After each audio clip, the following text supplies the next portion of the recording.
up, Woodward. We are starting off your day with a brand new crew. Meet Broder. I can't control my arms sometimes. My limbs are just kind of flying. Detroit Kool-Aid. Fired up! Y'all got Kool-Aid I'm hot. fired up! But with the Wake Up Woodward crew, he's actually a part of the family. Flannel Sam. Ask me about my wiener. Okay.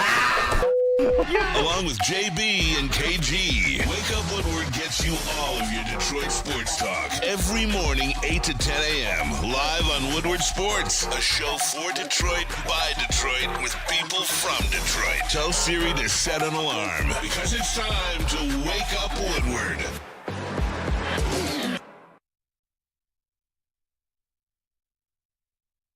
Good. What up, though, people? It's Wake Up Woodward. We appreciate you guys for choosing to kick off the day with the WUW Crew. It's your boy Brandon, a.k.a. Detroit Kool-Aid, man. Yo, I love our breaks. I love the pre-show stuff. It's awesome every time, man. One day we're gonna find a way to sell this to the people so that they can also enjoy it as well. But $39.99. boy Brandon, a.k.a. Detroit Kool-Aid, your credential Pistons reporting writer for the network. Flannel Sam, the vet of the squad, vet of the network. All sports, know everything. Red Wings correspondent, and I know we're gonna hear from you today about them. Unfortunately, yes. We woke up to 2 L's, and not the ones from Dispo. But you know what? It is still a Victory Tuesday. You know why? Michigan basketball with a big win over Miami of Ohio. Dusty May's got those boys humming. I'll tell you what, Trey Donaldson, Danny Wolf look like some damn good transfers, and Namari Burnett, those who stay will be champions, looks like a completely different basketball player. Obviously, it's Miami, Ohio, but it does look different. Does it make up for the Red Wings and the Pistons losses? No, but you claim the victories when you can. And it's not even claiming because it actually happened. I was there. Hey, you claim them. Hey, so we're a basketball school now, huh? That's what it's looking like. I mean, Dusty May, man.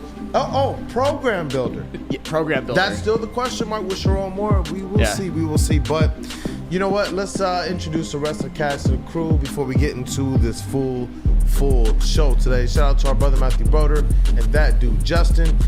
We got Cavassier. It looked like we might got Cavassier Chase in the building today. I mean, that's up for you guys to decide, but how we doing this morning? Joe freaking Mixon Chase. Yeah.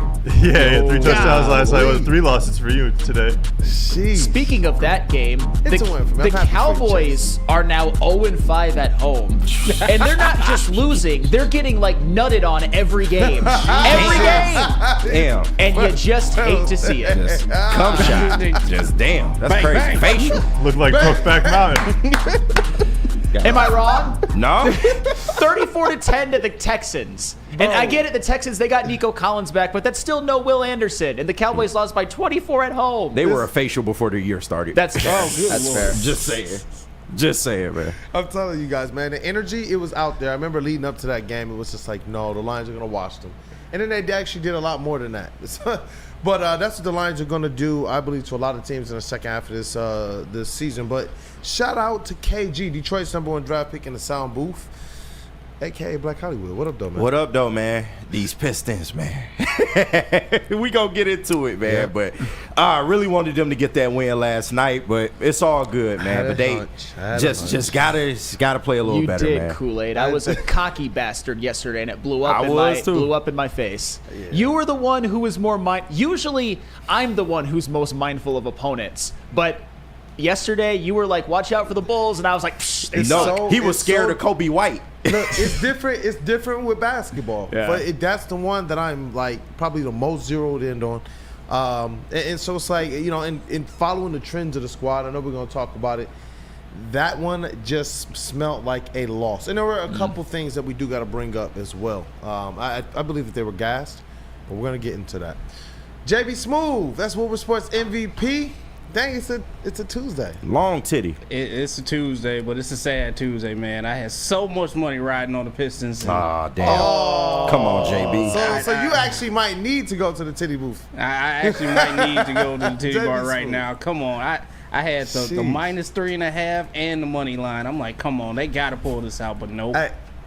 Man, it looked like, I guess we can just kind of get into it, man. It looked like one of those traditional trap games. They had played, I believe, so many games in like 6 days. They were gassed. They had, I think, they're still 7-5 since starting the season 0-4. So they've been on a pretty good tear. Last night was one of those kind of maintenance losses, in my opinion. They just look gassed. Every single time they tried to mount a run, the Bulls just had another big three. And there are some other glaring things we're going to get into. Some glaring things. But what up, though, Chase? Didn't we have to come back from D.C. on a back-to-back? I know the Bulls played a back-to-back as well, but they were in Chicago the night before. And, I mean, the travel-wise, like, much closer for them to go from Chicago to Detroit, for the Pistons to go from D.C. to Detroit. So. Yeah, definitely. And like I said, the Pistons have been playing, the brand of basketball they're playing right now is all-out hustle. That's why I wanted to at least make sure we called that out. But there's still some culprits that we got to get to. Just to put things in perspective, the Detroit Pistons last night, they do fall from 6th place to 7th place in the East. So they're still in that playoff positioning. I love to be able to track this stuff as we go along the season. It is a 7-9 record for the Pistons. And honestly, just one win puts them at 5th in the East. That's kind of, I don't know if it's more of an indictment on the East or what the Pistons are doing right, or maybe a combination of the two. But something they got to figure out is this. One trend that we've all called out, the vets, they got to get more consistent. And even though we're getting good production maybe from one of them here and there, we got to get it from across the board. Yeah. But one area of concern that is really starting to become alarming and probably quite major, and this is something we called out going back to last season, the paint defense, mainly the big fella. And I know he put up some big stats last night. Jalen Duren, all right? Jalen Duren put up 15 points and 22 rebounds, man. 22 rebounds. But a lot of people last night were saying that it felt like empty stats due to what we've seen happen several times this year. Their inability to be able to defend a big man who can stretch the floor. And Nikola Vucevic absolutely put it on the Pistons last night. 29 points, 12 rebounds, 6 of 8 from behind the arc, Flannel Sam. Yes, and this was a humbling loss. For me as a fan, I will say that. And I'm not going to speak for all of us because Kool-Aid, as you were a lot more level-headed than certainly I was. But one way in which I'm kicking myself as a fan, as an analyst, is I should have seen Nikola Vucevic murdering Jalen Duren and then hiding the body. That's basically what happened. And unfortunately, Jalen Duren, he can't guard stretch bigs. He can't guard stretch bigs. And once again, he can't guard stretch bigs. And Nikola Vucevic, how many open threes did he get? Like, none of those threes, those 6 out of 8 threes that I saw, or maybe just a few of them, were contested. He could just, be in rhythm, do his taxes, take a dribble, if it's a free throw. And even more so, just to kind of pinpoint that, because I don't want to just make it about Jalen Duren. Sure. The Pistons gave up 46 3-point attempts for the Bulls. Yeah. They made 50% of them. Yeah. This is a problem just in general for their defense. And that's where I do want to make sure that I give Jalen Duren a little bit of leeway here, because I need to figure out I'm still trying to figure out where the pressure is coming from. If you're not shutting down anybody from shooting the three, he's not going to stand a chance in the middle of the paint at all. He needs to improve and he needs to get better, because there were too many plays, especially down the stretch, where it looked like he was just looking at the play. Kind of things that we were saying about Jaden Ivey last year, that's kind of some of the defensive feel that I get out of Jalen Duren this year. Yeah, and it's unfortunate because it's last night's loss. I don't want to say that it was last year or anything like that, but some of the trends that you saw from last year kind of reared their ugly head last night. Jalen Duren's defense on stretch bigs, the fact that, I don't know if there's much the Pistons could have done about Zach LaVine in the fourth quarter. He could not miss. I'm gonna keep telling y'all. Yeah. That's my thing. Like, people look at some of the measurables throughout the game and some of the stats throughout the game and some of the efficiency throughout the game. What you need Zach LaVine for is exactly what we saw in the fourth quarter. That's what I'm saying. Like, that, he's something a little bit different. Guys like him, DeMar DeRozan, those to me are good complement players. It's what we believed Tobias Harris could provide. But Tobias Harris has never been one of those scorers that goes on a heater. Zach LaVine is one of those guys who, if he sees the ball go through the net, he can literally put up 15 or 20 points on you in that quarter in a blink of an eye. And you saw him just hit three. And it wasn't like it was like catch and shoot threes. These were threes with the defenders pressed up on, putting a hand in the face. They're in position some of these times with Zach LaVine in the fourth quarter. But he was just hitting everything, it seemed like, man. Good offense beats good defense, and that's what Zach LaVine was doing in the fourth quarter for the most part. 7 of 14 for Zach LaVine from behind the arc. And I believe, what was it, 5 in the fourth quarter or something like that? Just he could not miss. It was unbelievable. It took the hearts out of everybody watching. It probably took the air out of the building, I can imagine. It took the air out of the Pistons. But also, another thing that I did not like last night, because like this show, we are the Cade Stand show. Cade got no help last night on the offensive side of the ball. None whatsoever. Tobias, Hardaway, and Ivy were 2 of 16 combined from 3, and Ivy and Hardaway were 4 of 22 combined from the floor. You cannot win that way. You're not going to win that way, especially when on the other side, Kobe White, Zach LaVine, and Nikola Vucevic, they all go off. I told y'all about Kobe White, man. That guy loves playing the freaking Detroit Pistons. Oh, my God. I ain't scared of no Kobe White, man. Kobe White. Freaking Kobe White. I ain't scared of no Kobe White. I expected Nikola Vucevic to do that. I did. I was like, you know what? Brooke Lopez, and there's a couple other games. This Vucevic, you expected to do that? Against this Pistons team, yes. I should have. That's why I said yesterday, like, guys, this is the classic recipe for a Pistons loss. And Kobe White is the equalizer. It's Kobe White's 25 points that surprises me. Well, it's what I wanted them to stop. It doesn't surprise me. I knew they were going to have an easier time at stopping him than stopping Vucevic. Yeah. And they didn't stop either one of them. Kobe White, man, 5 of 10 from behind the arc, 9 of 14 from the field, which means he didn't miss any shots that he took from inside the arc. That's rare. That's rare for even Kobe White. Even though Kobe White's a good player, KG, you're starting to sound like JB with Brooke Lopez there. No, give the man some credit. No, he played well. No, and this is not like Orlando Magic Vucevic. This is not even first-year Bull Nikolai Vucevic. I think that's more of an indictment on Jalen Duren. Sure. And I'm not trying to pile on him, but the defense just has to be better. We've had this problem since the year started with him not covering stretch bigs, man, and it's killing this team. You cannot just like Brooke Lopez the other night, you cannot just let these guys go off, or otherwise he will have a vintage performance like he did last night. But I'm looking at some of our vets, man, and I understand Tim Hardaway is just coming back from injury, but 2 points in 30 minutes, that's just not going to cut it. I'm sorry, man. And then Tobias, 1 of 4 from 3, and I keep bringing this up. This is the sole reason why he was brought here. And maybe if he wasn't the number 3, it wouldn't be as much pressure on him. But since he's the number 3, and you are the highest paid veteran on this team, the 3-pointers got to fall. I'm sorry. Look, and that's the thing. It's like when Tobias was signed here, oftentimes what we'll do is we'll report on it, and then we'll give the spiel of how this thing can work. Yeah. But this is why during the offseason, you know, whether people liked it or not, Rod and I were on the bandwagon of a DeMar DeRozan or Zach LaVine type. Why? Because exactly what we saw last night. You need that type of a player on the squad. That's why I think all of us kumbaya'd on Brandon Ingram. Because we understood the type of player he could be, injury history or not, that we knew. Next to Cade Cunningham, he's a guy that can go out there and definitely give you 30. Yeah. When we signed Tobias Harris, when we knew the rumors were out there was no part of me that thought, oh yeah, but Tobias is one of those guys that can go out there and pop off at 35. I thought, yeah, he can get you 20, 25, but his averages are what? Generally 17 to 20 points per game.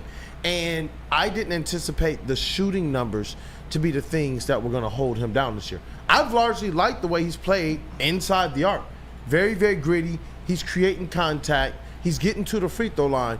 But where we need him as it relates to behind the arc and during the lulls. So if Cade Cunningham is not on, if the offense is going through a lull, those are the times that I'm expecting Tobias Harris, who's a 3-level scorer, and can handle the rock and can put his back to the basket to do something. There were too many times last night he had a smaller player on him or Giddy on him, and he didn't go and just barbecue chicken. I didn't understand that type of play. And I was talking about with a couple other guys in media, like, you know, it's not that he doesn't have this tenacity. It's just that it's not consistent. Sometimes Tobias looks like he wants to put somebody through the backboard, and then other times it just looks like he's just kind of like rec league Sunday. You know, I know I can sauce y'all, but I'm just going to kind of jog up and down the court. You know, and I'm not saying he's taking plays off, but I just don't see the same tenacity as consistently. That's true, and I'm going to need Tobias to step it up a little bit because obviously it would be good for the team. I think the Malik Beasley signing has been a success, and I think other than last night, the Tim Hardaway Jr. signing has been a success. But Tobias Harris, man, he got a lot of slander from this network and from our chat when it was thought about him being the guy, like the prize signing of the offseason. And I was one of the people that defended Tobias Harris, that was curious as to why he was so radioactive. However, the way he started the season, the slanderers looked like it was more warranted, and I'm the one with egg on my face as of right now. So Tobias Harris, if you're not going to do it for the Pistons, for me. How about for me? I'm so glad you said. I was wondering why he's so radioactive, because if you just look at the box score, it's a classic Tobias Harris game. Maybe a couple more rebounds, would have been there, but that's probably the hook, ladder, sinker is. That's exactly what they're. He shot nearly 50% from the field. If he makes one more three, he shoot 50% from beyond the arc. Right. But we saw the impact on the game. When it was winning time, that's when we need Tobias. That's what I believe. And this ain't the first time this season. They would have brought in during the offseason. Yeah. This ain't the first time this year either. So that's why we keep harping on it. Like, I'm sorry. We just need – it's not that Tobias is a bad player, but at the time of free agency, we just wanted a little bit more, and that's it. And you know what? Since they didn't go and break the bank on Tobias, I'm like, okay, all right. And I want to make sure I temper these things, because if they go out there and do spend a little bit of money to bring in somebody who can be that guy, then all of a sudden this looks very, very attractive and very, very good. So it's just like, I want to give Trajan Langdon and JB Bickerstaff their opportunity and time to build this thing out the way that they see fit. But as it relates to, like, we're going to talk about these games and the trends, and those are going to have a little bit different emotion to them than, taking that kind of step back and saying, all right, they got Tobias here for a couple years. We know that he likes it here. Yeah. We know that there's a great opportunity. He might stay here after that for a reduced contract. I like him as a player. He but just right can't now, be your 3. He might be playing a role that's a little bit above where he's at right now in his career. If there's one piece of good news, which there's a lot of good news when it comes to the way that the Pistons have started this season, we're talking about Tobias Harris as a disappointment the first 16 games in. Not terrible, but not the guy that we paid all that money to, or the Pistons paid all that money to. They're still 7-9. It's nice that they're 7-9 through 16 games, but at the same time, I think last night was a reality check that the Pistons are still bad. They're a much better version of bad, but being 500, 16 games in, that would have been so nice. But as you said, Kool-Aid, that was one of those that you foresaw as a loss, and it happened. And they still have some things that they need to clean up. Yeah, they do. They have some things to clean up. I see, where's he at? Is it Weezy D? Oh, and WTF is up with Fontecchio. He looks slow, awkward. Man. You already know I'm on Fontecchio watch. I done brought him up a couple times. The monsters took his power. Go. I was like, yo, I'm vibing. His best minutes last night, he and Sasser's best minutes came with Cade. Their worst minutes came without Cade. That's a fact. And that's, I'm going to keep telling people. Weird. Go ahead. Sorry. No, it's right. I mean, that's summary. That right there. But I've been telling people, like, Sasser is a combo guard. He is not a point guard, and he can shoot the lights out the ball. Why wouldn't you pair him more with a guy like Cade, who is a gravity whore? Right. Like, that's real. What? A gravity whore. All roads lead to Cade Cunningham when he drives into the lane. That's what it is. The gravity absorbs to him. Everybody else on the outside is getting open looks. And that's why I want to see, if you're going to play Sasser, who I believe needs to be out there, play a little bit Sasser and Fontecchio more with True, Cade. but at least I can appreciate Sasser's aggressiveness. Like, Fontecchio is just not giving me anything right now. He seems like he's not confident. He's shying away from the ball. When he does shoot the ball, it's not going in. He had a better night last night, but overall this year, he just doesn't seem to have that same aggressiveness that he gave us in that stretch last year, and it's disappointing because they need somebody like that off the bench that can score and somewhat defend like he can. And what happened from last year? I don't know. I just don't understand it, because last year I thought this dude was balling out a little bit for us, but now it's like, I don't know. You're scared to shoot. You're scared to defend. I don't know what's going on with this man. I have some theories, man. I have some theories, and we'll definitely talk about it on Woodward Pistons tomorrow. But this is cool because we're able to talk about the Detroit Pistons with this type of or level of criticism, not because we believe that they're a bad team, but because right now they're in playoff positioning, and those teams get criticized a little bit different. The scrutiny is a little bit different because now we're talking about a squad that through more than 20% of the season is still in playoff position. Let's say we're talking about a team where it's like, dab nabbit, why couldn't they have been 8-8 instead of 7-9? That's a good problem to have considering what happened last year, and I think that's a good way to put a bow on it because we got to talk about some more bad news when we come back. Lions on the docket. It's the type of bad news that I think the Lions will be okay. You just kind of feel bad for the guy personally, and of course, you're going to miss what he brings. I think you guys know who we're talking about, but when this person gets healthy and maybe needs a little bit of extra workouts that he's not getting at Allen Park, which I'm sure isn't very often, you got to go to Planet Fitness, of course, because Planet Fitness, they've got 50+ Metro Detroit locations. It's fitness for when you are on a budget and you just need to get in shape for whatever reason. $15 for a membership, $15 a month, or you can upgrade to the Black Card, which is a little bit more pricey, but you get more amenities and you can go to any Planet Fitness across the United States and maybe the world. I'm not so sure about that, but I will look into that. The world, Craig. It's Planet Fitness, where your fitness is essential. Walk into any Lady Jane's Haircuts for Men today. Open 7 days a week. Sit back, relax, and enjoy precision haircut, scalp massage, hot leather neck shave, and hot towel treatment from one of our talented stylists. Step up your game this season and take advantage of our $20 haircut special. Scan the QR code and get your coupon today. Lady Jane's Haircuts for Men, the ultimate haircut experience. Open 7 days a week. Walk-ins always welcome. Lady Jane's Haircuts for Men. It's wicked awesome.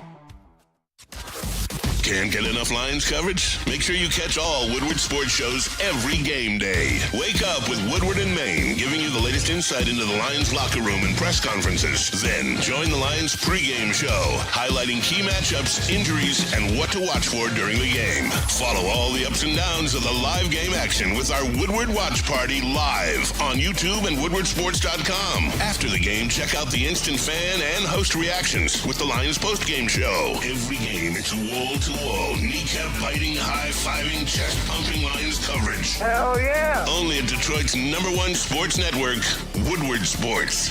Woodward Sports, let's go! Stop searching for a vehicle and start finding one. Les Stanford Chevrolet Cadillac makes it easy. We harness the power of multiple dealerships and own the biggest selection of GM brands in the area to get you the car you need. With the Les Stanford Group, you'll have access to 4 different dealerships, providing you with more makes, more models, and more choices. We're connected to more than 1,000 vehicles. And with so many high-quality CPO vehicles available, you'll find new car quality at pre-owned prices. You can start and end your search at lesstanford.com today. Child custody, visitation, or other family law issues, Kevin and Catherine at KDK Law in Birmingham will have your back with 10+ years of experience and 24/7 availability. Scan the QR code on the screen or call 248-971-0476. Say Woodward Sports sent you and KDK will pay your filing fee. KDK Law, they've got your back. What up, though, people? We are back. It is Wake Up Woodward. We appreciate you guys for choosing to kick off the day with the WUW Crew. Chat family, as always, you guys are the most important part of the WUW Crew production. Go ahead and smash that like button to support us. Run up the likes. We're getting into a little bit of Lions talk here.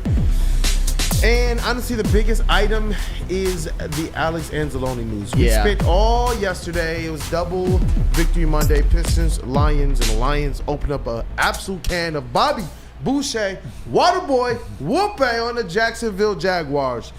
But it came at a pretty steep cost. And this has happened a couple times this year. To this point, the Lions have been able to overcome the injuries. But how much do they have in the chamber? This is Alex Anzalone now. You're talking about losing your captain of the team and on that defensive line in Aiden Hutchinson.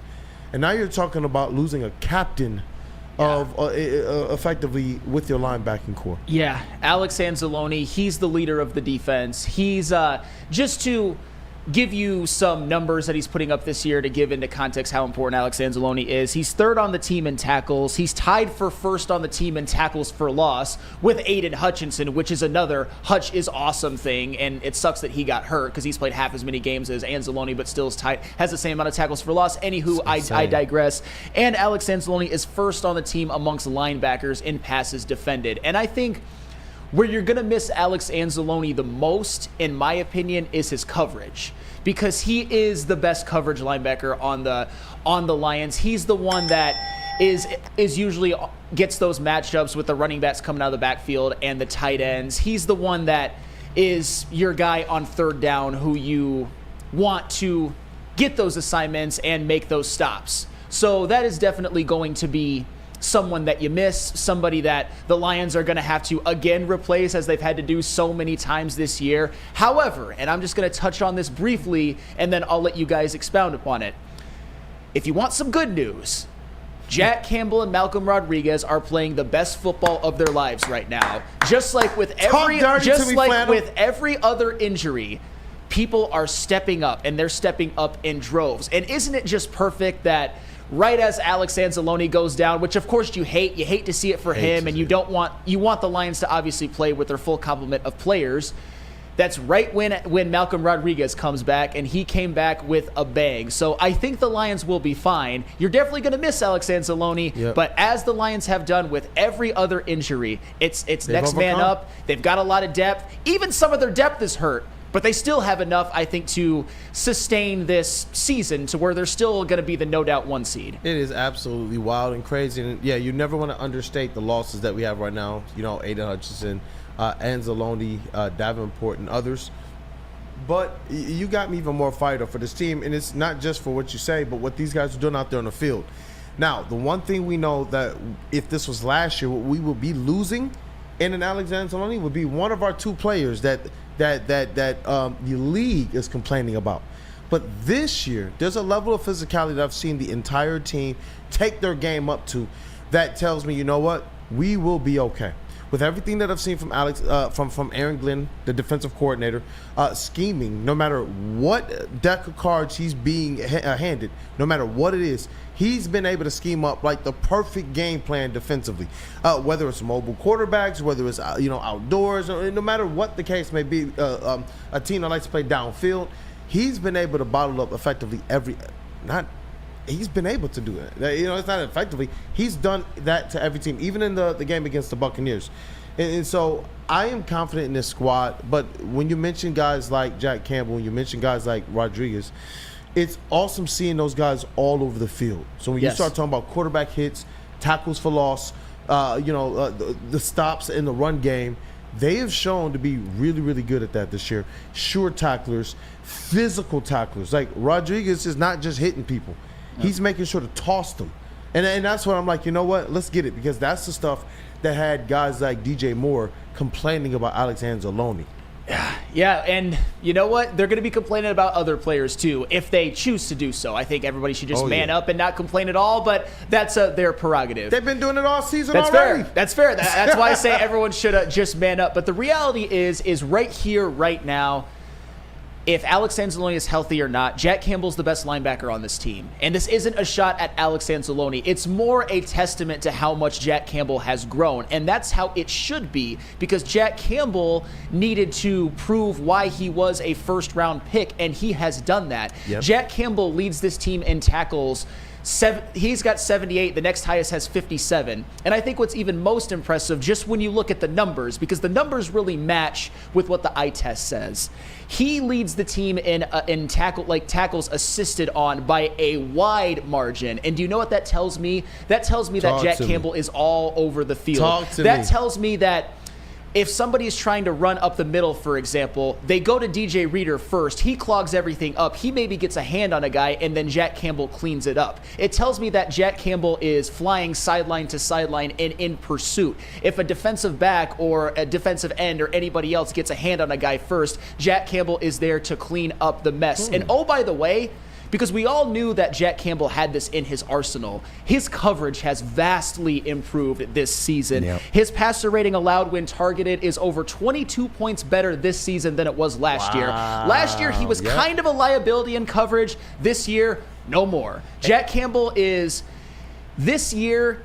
he is playing like a middle-class man's Luke Kuechly. A middle-class man's Luke Kuechly. And I think that his ceiling is a rich man's Luke Kuechly, where Luke Kuechly is a billionaire, if that makes sense. I don't think he's ever going to be Luke Kuechly, because Luke Kuechly is one of the best I've ever seen. But Jack Campbell he's on that Pro Bowl trajectory, no doubt about it. Hey, you know what? Shout out to Jack Campbell. Shout out to kind of the steps he's taken this year, because Dan Campbell told us in the offseason, we believe that he's finally ready to be that green dot type linebacker.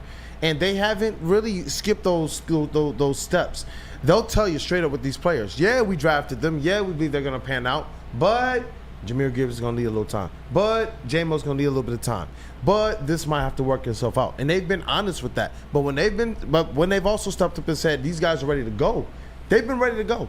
And Jack Campbell has looked every bit of what Dan Campbell said he would be this season. And that's why I talked about the physicality and the coverage thing. I'm so glad you brought that up, because when we talked about during the offseason, the additions and what we want to see the Lions do, the linebacking core obviously was one thing that I was very, very, very high on.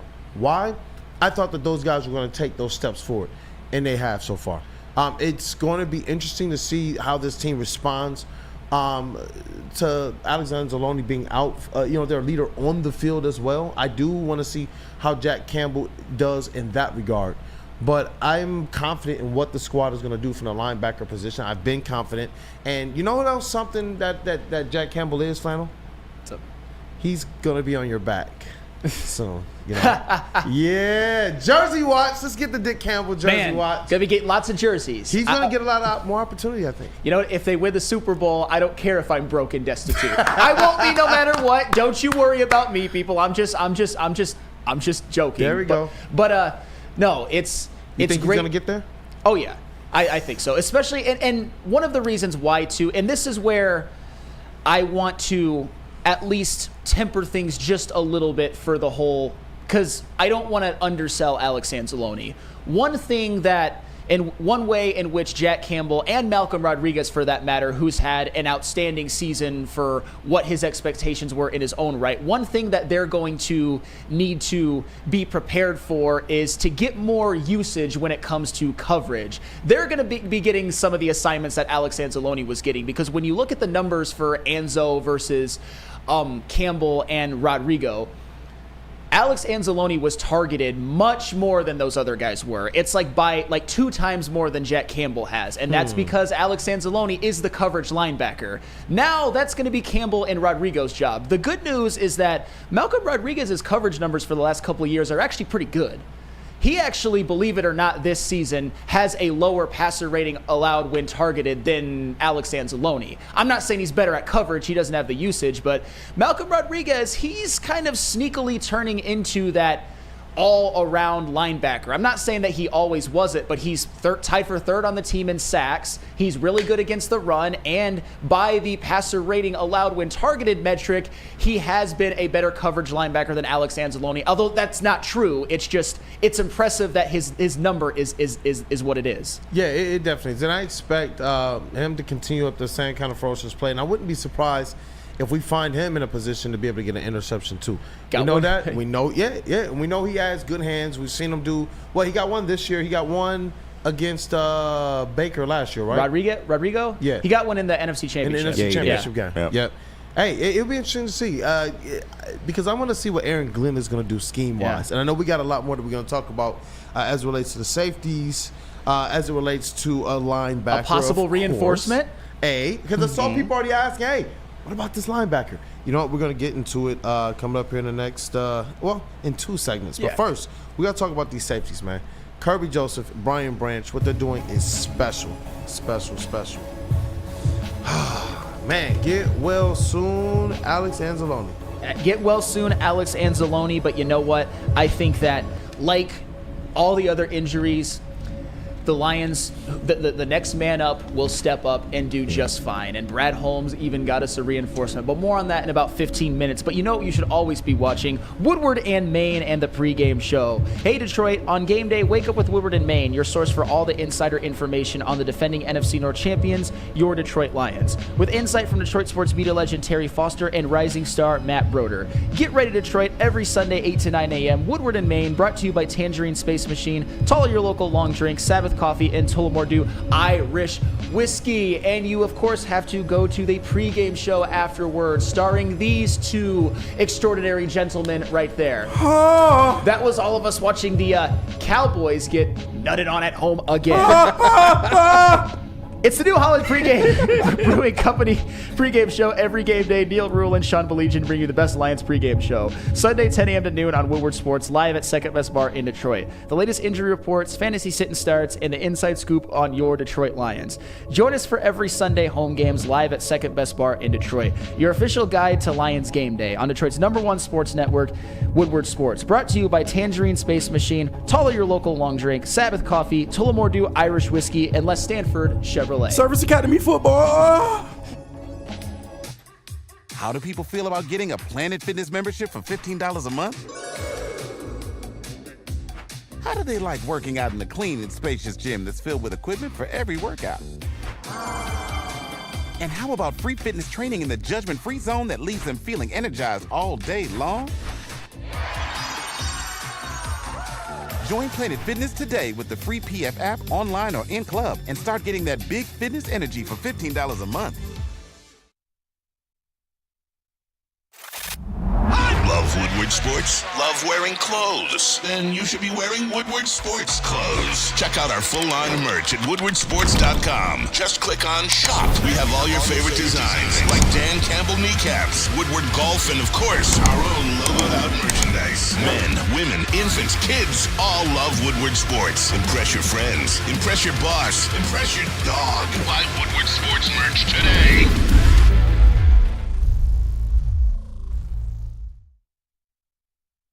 It's the New Holland Brewing Company Lions pregame watch party. Every Lions home game live from Second Best Bar, Detroit. Enjoy the pregame hype with a live broadcast every week with Woodward Sports personalities like Neil Rule, Sean Belegian, and the Heavyweights.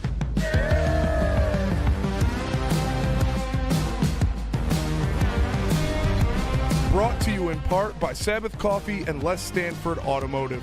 Great drinks like Tullamore Dew Irish Whiskey, Tangerine Space Machine, Taller Long Drink, great environment, and even better food. It's the New Holland Brewing Company Lions pregame watch party live from Second Best Bar, Detroit.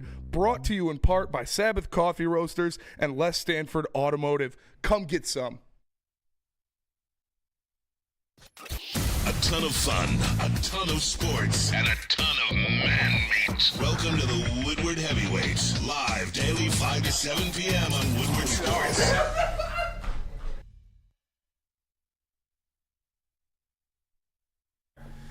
Fuel your Lions fandom with the perfect cup and become a subscriber of Sabbath Coffee Roasters. Whether you're gearing up for a big game or savoring a quiet morning, Sabbath Coffee Roasters has you covered with fresh, locally roasted specialty coffee delivered right to your door. So they're treating you right, man. All you got to do is head to www.sabbathcoffeeroasters.com and make sure to use code Woodward, and you will receive 25% off your first subscription order. Awake and unwind. Support local and enjoy game day right with Sabbath Coffee Roasters. Hey, and we are back, people. Thank you guys for choosing to kick off the day with Wake Up Woodward. And we got to talk about the safeties of the Detroit Lions. It is crazy that they still got one that's waiting in the wings. That practice clock was started. And I'm hoping that we do get Ife Melifonwu back for the later half of the season, heading right on into the playoffs so we get some extra reinforcements. But the safeties that we do have, Brian Branch and Kirby Joseph. It was just 3, maybe 4 weeks ago that Xavier McKinney was talking that talk as he was the #1 rated safety in the league. Since then, there's been some change. It's not Xavier McKinney anymore, you don't say. No, it's Not even close. Not even close. It might be a couple fellows that reside here in the den, Detroit. JB, put up this graphic, and please, when you guys see this, make sure you're alone, because I cannot promise what happens to you. I cannot. Look at this. Look at it. Look at it. Look at it. Look at it. Do you know, for everybody who does not know this information, I actually had to look it up recently myself. If you were to throw every pass to Kirby Joseph or to Brian Branch when they're defending a receiver in the dirt, the passer rating allowed when targeted would be 39.6. That's the passer rating on an incomplete pass. Both Kirby Joseph and Brian Branch's is lower than that. Kirby Joseph being 20.5 is one of the most absurd stats you'll ever see. And because of this is really the graphic that made me actually put me over the top on this. I'm just going to say it. Through 10 games of the Lions season, Kirby Joseph right now is the defensive player of the year in the NFL. He's not top 5. He's not 2. He's not 3. He is 1. Kirby? 1. Kirby Joseph. And Brian Branch is in the top 5. They have 2 in the top 5, and if Aiden Hutchinson would have been healthy, he probably would have been number 1 himself. But right now, it is Kirby Joseph. 20.5 passer rating allowed when targeted. That's outer space. Especially when you couple that with the fact that, leading the league in interceptions. Leading the league in interceptions. And is he the leader in red zone takeaways?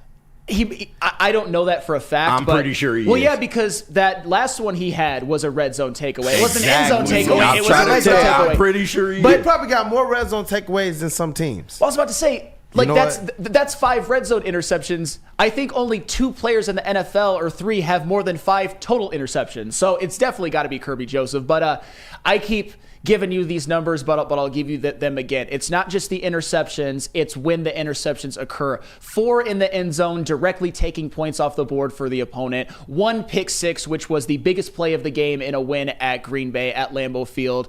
Another one in which he returned to the 12-yard line, which resulted in, I think, a touchdown the very next play or the next couple of plays. Kirby Joseph has been absolutely special. And by the way, when you're looking at PFF as well, and PFF is relevant, I think, right now because you see it with the eye test, you see it with the counting numbers, and you see it with PFF. Kirby Joseph and Brian Branch are kind of swapping between each other in 1 and 2. And right now, Kirby Joseph is the number 1 rated safety in the NFL, according to PFF. And he's got the number 1 passer rating allowed when targeted. And he leads the NFL in interceptions.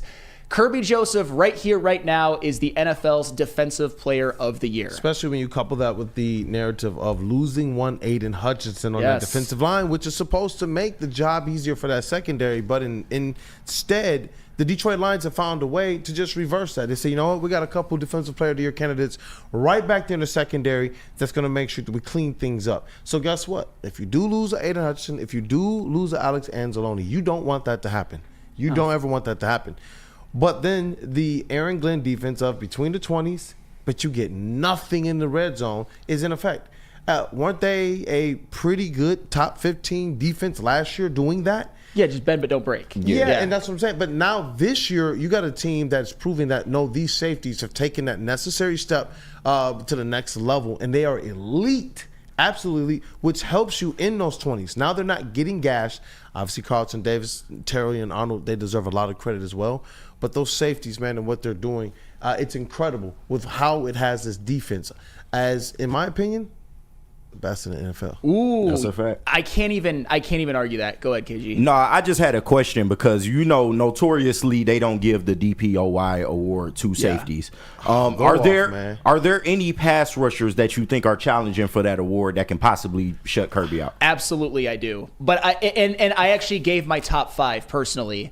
I want to say Trey Hendrickson, but the Bengals defense is so bad. Not because of him, but if you were to look at a sneaky candidate, and this is one of my favorite players in the NFL and in my opinion, the most underrated player in football, Andrew Van Ginkel. Yeah, Andrew Van Ginkel, listen to this, guys. This is an insane stat. Andrew Van Ginkel leads the NFL in tackles for loss and pick sixes. Wow. And he's 5th in the NFL in sacks. That's a statagami if I've ever seen one. But even that insane stat line, I still would put Kirby Joseph ahead. And hell, I'd put Kirby Joseph over TJ Watt. TJ Watt, to me, has probably been the actual best edge rusher in football. On a per-game basis, it was Hutch, but obviously he only played 5 games. But TJ Watt, 7.5 sacks, 12 tackles for loss, and NFL leading 4 forced fumbles, which is insane. The number 2 rated PFF edge rusher, with number 1 being Hutch, but obviously on a full season, it's a TJ Watt. Dexter Lawrence is another one too. 9 sacks from the interior, a bunch of tackles for loss as well. That's huge. And Brian Branch. Branch is on that list as well. That's my top 5 in no particular order. I got Kirby at 1 for sure, but then to round out my top 5, and this is not in any particular order, it would be Andrew Van Ginkel, Dexter Lawrence, TJ Watt, Brian Branch. Not mad. Hey, I like that. I like that a lot. And hey, JB Smooth, Woodward Sports MVP, in the TD booth, man. talk to me about these safeties. You got Kirby Joseph. You got Brian Branch. The level of physicality they bring, the swag that they bring. Seeing Kirby kind of popping off yesterday in some of those comments from the locker room, like, wait, I don't care. I don't care. Like show up and stop us. Thank you. Stop us, man. This is football. He said, we ain't breaking no rules. We ain't out here playing dirty. Stop us. We out there in the same football field. I was told he was a dirty player. What are we doing? And we have some of those videos, too, if you guys want to check them out. Go for it. That's right. How exhilarating is it to beat a team that bad? I mean, second time this year you guys put up 50. For real? That's the second time?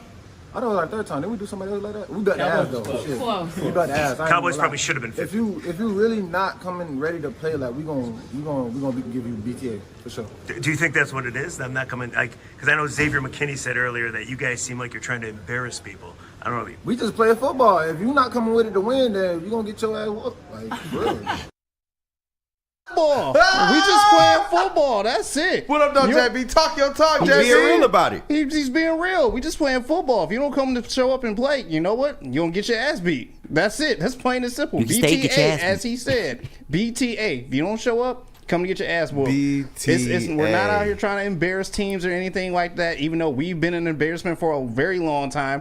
But it's just real. Like, hey, if you don't show up to play, guess what? You will look like you got embarrassed by us. Dog, man, I'm fired up right now, man. Kirby Joseph got me fired up, and it's because he's one of those guys, and it feels like Dan Campbell and Cole and Brad Holmes, they understand and know how to identify the guys who can call their shot and back it up as well. You know, Brian Branch, I remember Brian Branch going into that first game with Bijan Robinson, and all the noise was that Bijan was the back we should have had over Jahmyr Gibbs, even at that time. And I remember Brian Branch saying, I want him to know that I love to hit. I was just like, okay, of course. You're a football player. You're on the defense. And he was like, I remember the interview. And then when I saw the play, I was like, oh, that's what he means. He likes to hit. And the helmet was just blasted, 15 yards down the field. And that's the thing that I love about this squad and Kirby Joseph before the season. We remember all of the stuff, and we can laugh at it during that time. Like the Matthew Stafford thing, when he showed they were picking up the different logos of teams. Yeah. I don't know if you guys remember that. Yeah. And Kirby Joseph picked up the Rams, and he just looked at the screen like, and then he started trolling on social media. Mm-hmm. Now, traditionally, we'd be like, yo, bro, hey, let's chill on this. No. But there's a reason why he's here, and there's another secondary member who tried to call shots, and it didn't really quite work. And if you don't quite fit the identity, they will move on from you. But guys like this on the back wall, they're shot callers, just like Dan Campbell, just like Brad Holmes, just like Jared Goff, just like the rest of this talented squad. Yeah, and Kirby Joseph more than backed it up, because remember, that first end zone interception was against the Rams when the Rams were looking to tie the game going into half. That, like, he was out there booing them kids. What an unbelievable season he's having. And Kirby Joseph, he's even, I think, outdone the expectations of our coworker and friend Spencer Raxter, because Spencer Raxter just said lead the NFL in interceptions. But right now, to me, it's Defensive Player of the Year. And don't get me wrong, I'm not sure if he's going to win it. Like, I think it usually does end up being an edge rusher, but let Kirby Joseph get 11 or 12 picks. That's aggressive, but nothing is really too aggressive for Kirby Joseph at this point. He's had a pick in damn near every game. Like, if he gets 12 interceptions, one, he's going to need something like that to win it, but I wouldn't bet against him at this point. And the completion percentage against, like, that to me is insane. Yeah. He is leading the pack by far. It's like, you remove him from the pack and it's like, wow, Brian Branch is just out there by far. And then you put Kirby Joseph back in, it's like, no, another negative 20. Like, that's insane to me. You throw to him, it's either a turnover or an incomplete pass. There's a lot of people out there that are making contributions. He's the only one that's literally a negative. You throw to him, game over. Like, no one-ups, no mushrooms, you got no coins. You start the whole board over. That's what Kirby Joseph is, and that's where, when we talk about the MVP and what people traditionally do, this is one of those situations that is not that traditional right now. You're talking about a squad that in all traditional senses has gotten decimated by injuries on the defensive side, even before Alex Anzalone. And Kirby Joseph is still going out there saying, we did? What? Shout out Chappelle. It's because of players like him and players like Brian Branch. Honestly, if we're really That graphic that JB put up earlier, you don't have to do it again, where it showed Brian Branch and Kirby Joseph, or Kirby Joseph and Brian Branch in that order being 1-2 in the NFL in passer rating allowed when targeted. That might be the magnum opus graphic or stat of the season to explain why the Lions are so good. That they have, without a doubt, the 2 best safeties in the NFL on one team. Nobody foresaw that. We foresaw the safeties being one of the strengths of the team and certainly the defense, but Brian Branch and Kirby Joseph, more than I think damn near anything, are the reasons why the Lions are 9-1. There's a lot of reasons why the Lions have a lot of great units, and that's a good problem to have, but those safeties have been immaculate. Mitten made. When Kirby took Rodgers' soul, I knew he was that dude. He did. He did. 3 of his 4 interceptions. 3 of his 4 interceptions his rookie year were off of Aaron Rodgers. He retired the man. He did. Yeah. Hey, do you have any more clips? You said you had. Yeah, I actually have Carlton Davis talking about some of the teams talking about the Lions as well too. You know what? Let's get the secondary some more love, man. Carlton Davis deserves some love. Don't you have the mindset of then stop us? Yeah. It's not our job. Oh, yeah. Like, if people got problems with what we're doing or complaining about it, then they could just come out here and play better football. Or they could, that's the only thing, that's the only problem, that's the only fix to this problem, right. Just come out here, and we're welcoming it, too. Like, we don't shy away from nothing. We're going at you whether you want to, whether you're good or bad. We're going at you the same way every week. Does it make you chuckle a little bit, though? Because a couple weeks ago, Xavier McKinney's like, oh, they're embarrassing teams out there. I mean, just stop us, right? Yeah. Honestly, I guess you can, laugh at it, but at the same time, it's serious business. Like, it's not as if we're taking it for a joke. Like, this is serious business. And, when you come to our stadium, when you know we're coming out to play you guys, take it serious because we're bringing everything we got. So that's the message. Thank you. Carlton Davis, bro. Business. Can I send you the bill? Because I just ran through the wall, man, at Woodward Sports. My gosh, man. And that's what I'm talking about. It's serious business. Like, we're not playing around out here. Yeah. You got other people complaining about how you're beating teams. Get back to the drawing board because right now you are 0-1 against the Detroit Lions this year, Xavier McKinney. Yep. And I love how confident this team is. And to me, it speaks to the leaders that they have on the squad, whether the players or whether it's Dan Campbell and the game plan, Aaron Glenn, Ben Johnson, like the confidence that they have to know everything we do is going to work. Yes. That's wild. And the best part is the Lions have gotten even more reinforcements. They just made a signing which I feel like has gone a little bit more under the radar than it should have been. But when we come back, we're going to talk about it because that linebacker room, they've got some guys who are going to step up, but it's still pretty decimated, but they may have some reinforcements. Hey, you know what? Walking Any Lady Jane's haircuts for men today.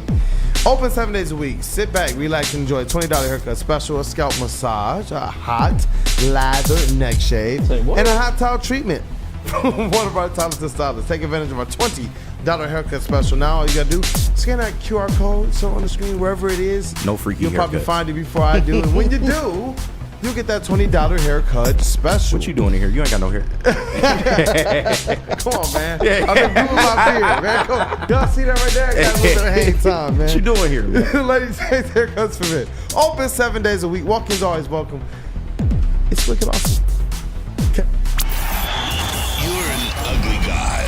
And that's okay, because you have a hot girl on your arm. Now Woodward Sports and Les Stanford want to reward you for outkicking your coverage. I am ugly as by traditional standards.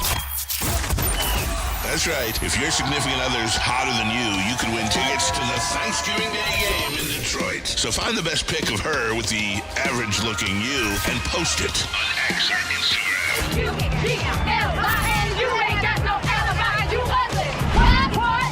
Make sure you tag at Woodward Sports and follow us to enter. We'll announce the winner November 25th. Then you and your much better-looking lady will get tickets to watch Dan Campbell and the Kneecappers. We're going to buy the kneecap off. Inside of Ford Field on Thanksgiving. So find the best pic of her and the worst pic of you. And show us all how you outkicked your coverage.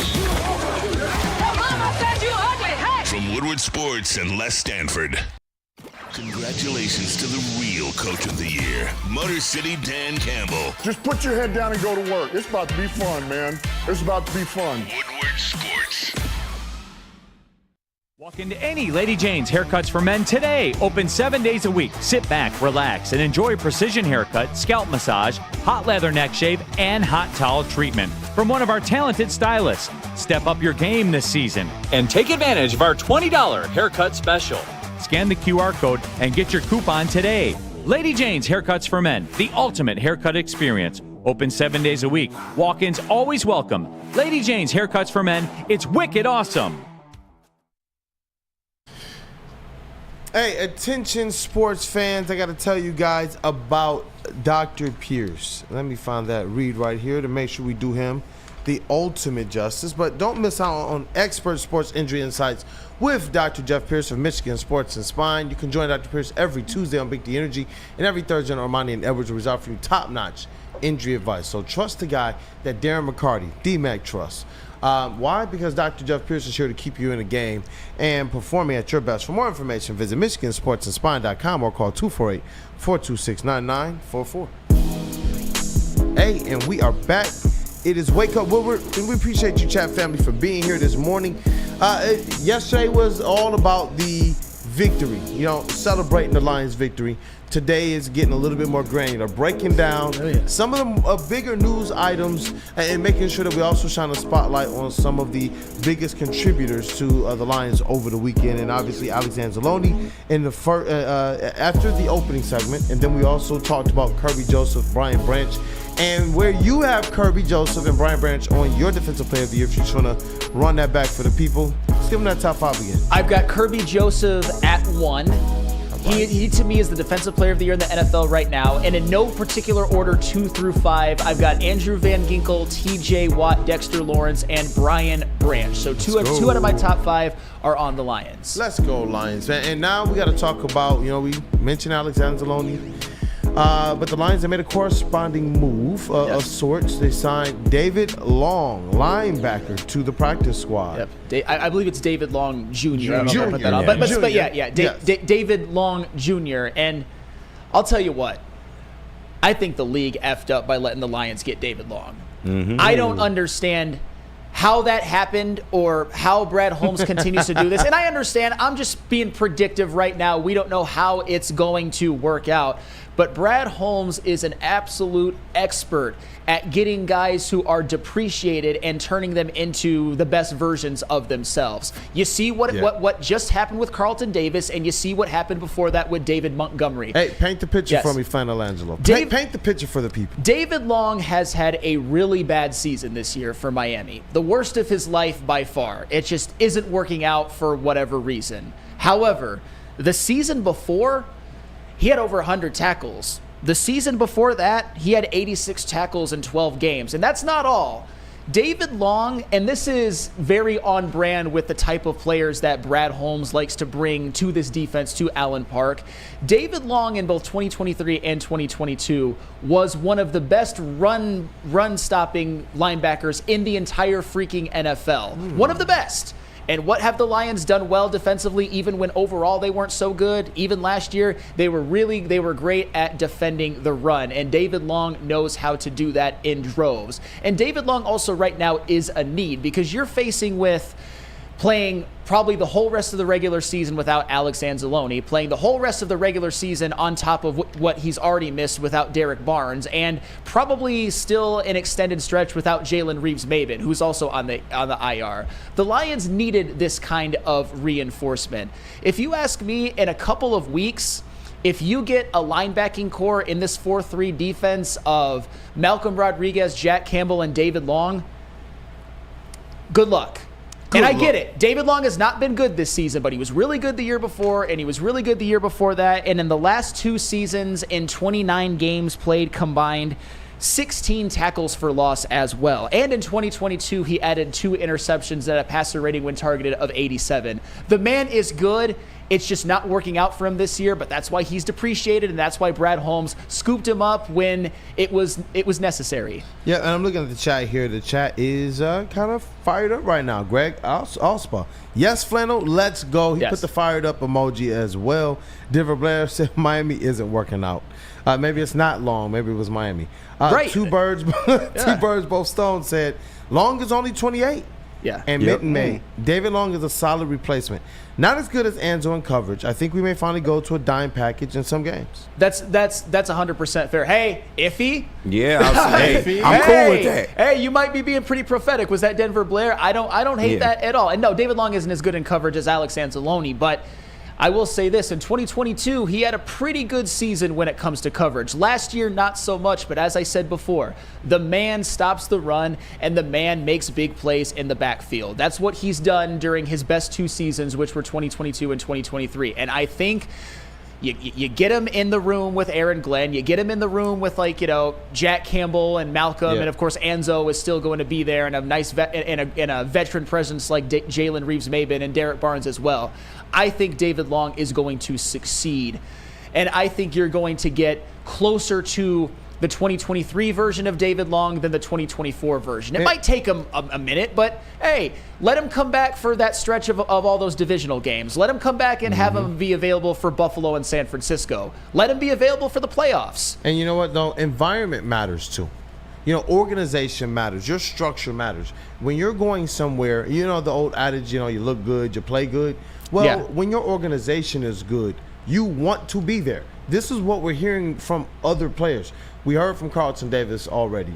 We know what DJ Reader felt about coming to Detroit. We know what Amik Robertson feels about coming to Detroit, friend of the network. Shout out to Amik Robertson.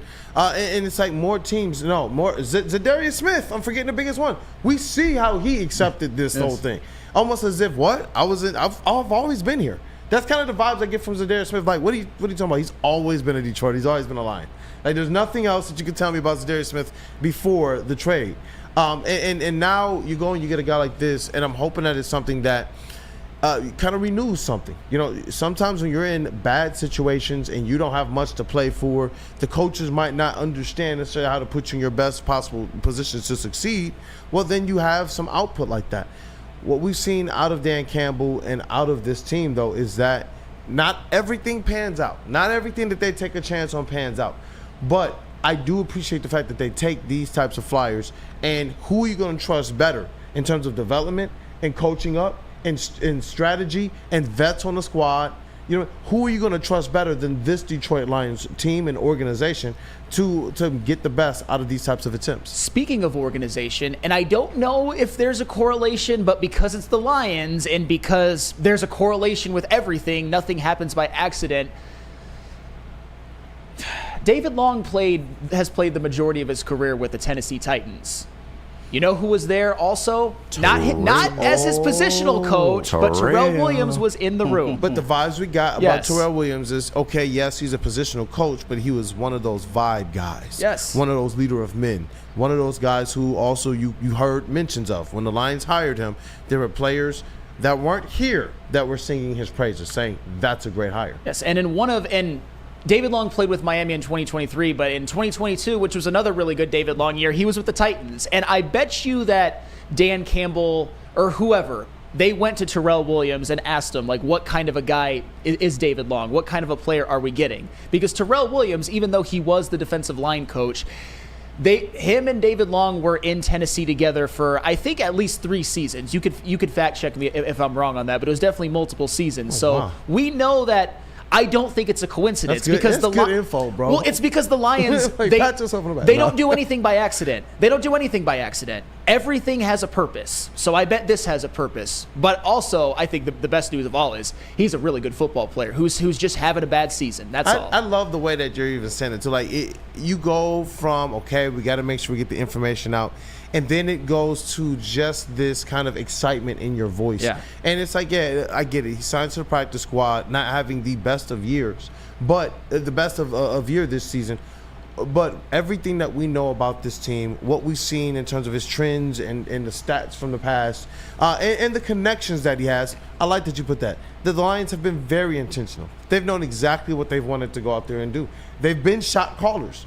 And with this one, I'm really hoping that it's something that pans out. When I look at the steps that guys like Malcolm Rodriguez and Derek Barnes have taken, That's where I am very confident in the development plan that they have for their linebackers, and I do believe that he'll be able to take advantage of that here in Detroit. And just imagine for the playoffs, you're definitely going to get Anzo back. You might get Barnes back. I don't know. I think Jalen Reeves-Maybin, it's a neck, so that's always a little bit of a concern. But if you have those guys back, you got Malcolm Rodriguez, you got Jack Campbell, you've got David Long, you've got Ben Neiman. Obviously, they all have to stay healthy, which is a big if, but you're talking about one of the best linebacking depth rooms I've ever seen.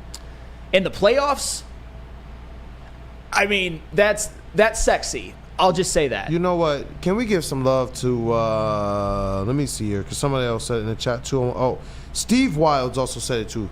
Kelvin Shepard. Yeah. Kelvin Shepard. And I know that. I was just waiting for it. Sorry. No, it's funny. I was just gonna say, like, I know that he's one of those guys that we see often in like the stories and like in the content, especially stuff that goes towards propping up Aaron Glenn or giving him any types of props to the defense. He's all over that. And what we've seen out of this linebacker core, you talking about the group that we said got no reinforcements. It was just, hey, we expect you guys to get better. And he is the leader of that linebacker room, and we see what these guys have done. There was a long time where people were like, is Alexander only that guy? And yes, he's that guy.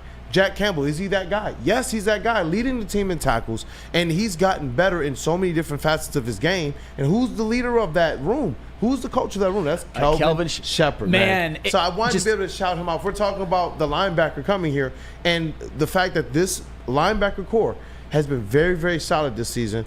Just want to make sure we gave him some love. Before we move on to a team that is going in the opposite direction of the Lions, now that you mentioned Kelvin Shepard, like, it reminded me, we've got Dan Campbell, we've got Ben Johnson, we've got Aaron Glenn, we've got Kelvin Shepard, we got Hank Fraley, we got Terrell Williams. We are truly spoiled. I'm missing somebody, but still, even those, just those, Hank Fraley, I was missing Hank Fraley.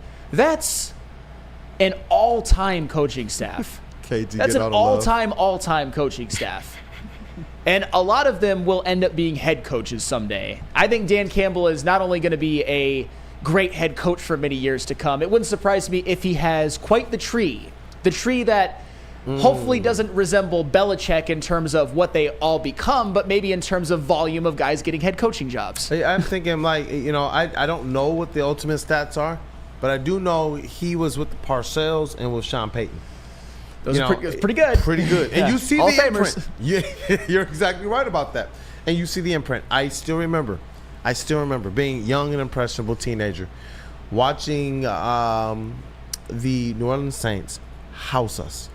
Absolutely roundhouse kick us in the teeth, bro. The playoff game? Yeah.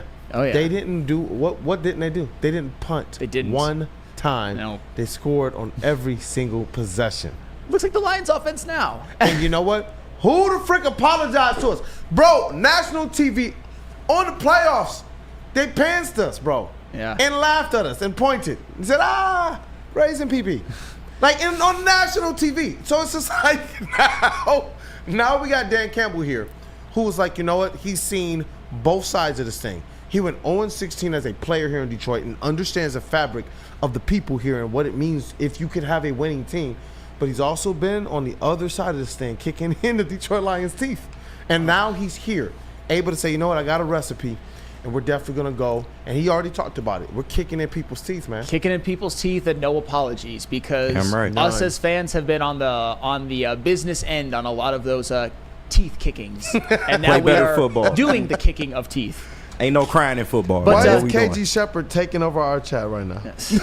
They haven't seen you two in the same place. But yeah, it's true. But unfortunately, speaking of getting their teeth kicked in, the Red Wings out west. Damn. And we got to talk about that. Tell us about Caesars, JB. Oh, why you had to bring that up? I do want to hear him talk Red Wings. I mean, Fire Newsy. I just wish it was a win. He got to go, dog. Well, hopefully you didn't put your money on the Pistons or the Wings last night. If you did, you know what? Caesar's probably going to put that right back into your account if you did the money back guarantee that they have going on right now. Scan the QR code on screen.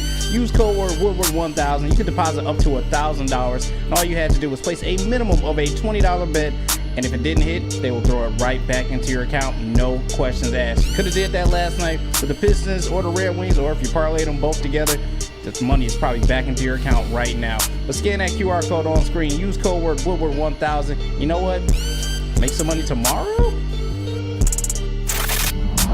Love Woodward Sports? Love wearing clothes? Then you should be wearing Woodward Sports clothes. Check out our full line of merch at woodwardsports.com. Just click on shop. We have all your favorite designs, like Dan Campbell kneecaps, Woodward Golf, and of course, our own logoed out merchandise. Men, women, infants, kids all love Woodward Sports. Impress your friends. Impress your boss. Impress your dog. Buy Woodward Sports merch today.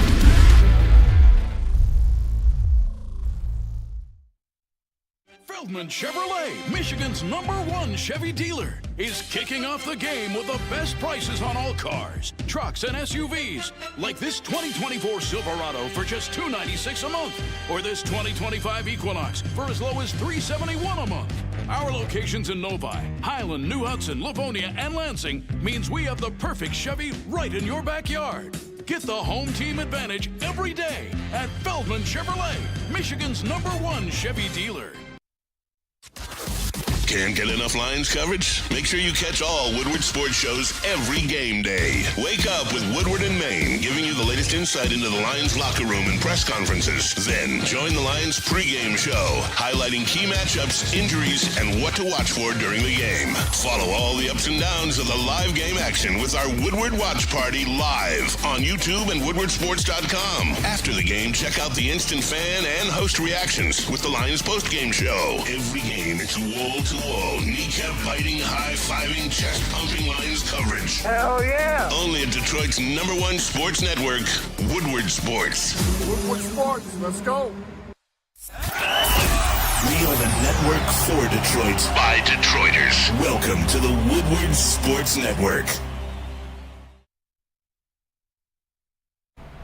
Somebody say merch? New merch at that. Oh, wow. We have dropped some new designs up at the merch store right now. Head over to woodwardsports.com. Click on that shop tab. Like I said, new designs are dropping right now. You got the Honolulu blueprint, excuse me.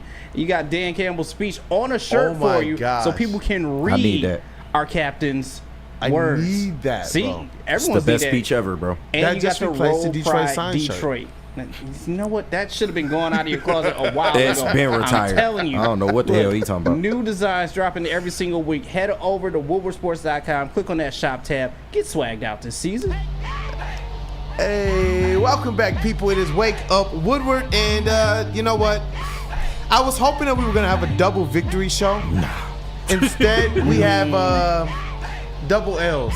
Double L's with the Michigan win. Shout out Dusty May. Right, You know shout what? out Dusty. You know what? You know, we'll take every victory that we can, man. We've celebrated DCFC wins. We've celebrated Oakland basketball wins. We will definitely take a Michigan basketball win to kind of soothe the losses of the Pistons and the Red Wings. The Red Wings, though, they squeak out a point. They do lose 5-4. Gosh, man, this is when I just thought this is just a win. Like, it's a dub to the Sharks, man. Talk to me about this. Break this from down. Our Red Wings correspondent, Sam Reynolds, a.k.a. Flannel Sam. Well, the Red Wings, they needed a better showing on the West. There's no question about it. You had a game at Anaheim. You had a game at San Jose. Me and Chase were talking before the show. I said that they needed to get 4 points on that road trip. Chase said 3. Either way, they got 1. That's absolutely unacceptable. Yep. And I said, I forgot what day it was. It might have even been yesterday, that if the Red Wings value their head coach, Derek LaLonde, that they should win this. It would behoove them to win this game. But they did not. They must they not got value. a point. They got a point at San Jose, and that's not the most flattering picture of Old Newsy, but that is your coach. That is our coach for now. But For now. this is the type of stretch. Coach. Honestly, though, this is the type of stretch, in conjunction with the fact that the Red Wings have had a very poor start to the season, that gets a coach fired. And I think it's a combination of things. I think there's another person that deserves some blame as well, but we'll get into more of that later. If we're talking about LaLonde's role on this, because you can look at how Against the Ducks and against the Sharks, the Red Wings got 4 goals in each of those games and still lost, which is bad in and of itself. But on the West Coast, and this is a stat courtesy of Jim Costa, shout out, and I fact checked this, they were outshot 104-63, which has been That's terrible. It's a microcosm of the season. They've been getting outshot a lot. More on that later, by the way. So they scored a ton, but they weren't getting as many opportunities as you would like, and their defense wasn't good, and Cam Talbot and Alex Lyon kind of have come back to earth a little bit. As I unfortunately predicted, Cam Talbot was playing out of his mind. By Alex Lyon standards, Alex Lyon was playing out of his mind, and they were both going to regress to the mean just a little bit. If we're talking about the totality of the season and the problem that I have had with Derek LaLonde, because I got problems with a lot of people, this is my personal problem with LaLonde. The Red Wings this season, 5-on-5, have been absolutely morbid. They're one of the best power play teams in the NHL. They are 3rd in the NHL in power play percentage, but they are 7th worst in goals scored per game. What does that tell you, and what do you see? 5-on-5, they give you damn near nothing. They skate, they move around like they don't even want to score, like there's no system, like there's no purpose, like they're just waiting to draw a penalty so they can then get into some offense, because, as we all know, it is easier to score on the power play than during 5-on-5. To me, that's more coaching. That's not really having a system. That's players not really executing said system. They're just kind of moving around aimlessly and without a purpose. You know what, JB Smooth? Can we get a poll in the chat to ask the people where do they place the most blame? Coach, GM, or the current crop of players right now?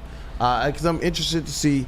I hear what you're saying there as it relates to strategy, and you laid it out beautifully there. And I think that's why people have been really kind of 50-50 on the lines going back to last season and maybe even before. Yeah. And honestly, to see how they broke down when they lost Dylan Larkin, that might be something that speaks even more to what you're saying. The strategy aspect of it, man. What are you going to do to put this team in a position to not get outshot that badly? Like, it was happening last year too, but they were able to overcome. But this year, they have gone from up just outside of, I remember when Chase and I were having a discussion on the show, just outside of looking like they could be a team to lock in just a regular playoff spot, not a wild card spot, to now second from the bottom. Yeah, and that's an issue. And do you want even more pain? Another nut punch about getting outshot? And again, this is I saw this. Jim Costa posted this on X, and I had to look this up for myself to make sure it was right. The Red Wings have been outshot in 14 out of the 18 games. Damn. They don't get opportunities in the offensive zone. They don't possess the puck. It's just their offense is morbid 5-on-5. And given the talent that they have, at least top end, I think that's more coaching. I think that if I were Derek LaLonde, I would try some different line combinations. If you were to ask me what I would try during this next stretch of games when they're coming home from the West Coast, I would try a top line of DeBrincat, Larkin, and Raymond, and a second line of Comfer, Rasmussen, and Kane. And then keep the third line the same, and then the fourth one, you'd have Veleno, Kopp, and Fisher. That's what I would do. And if you are Steve Yzerman, what would you do?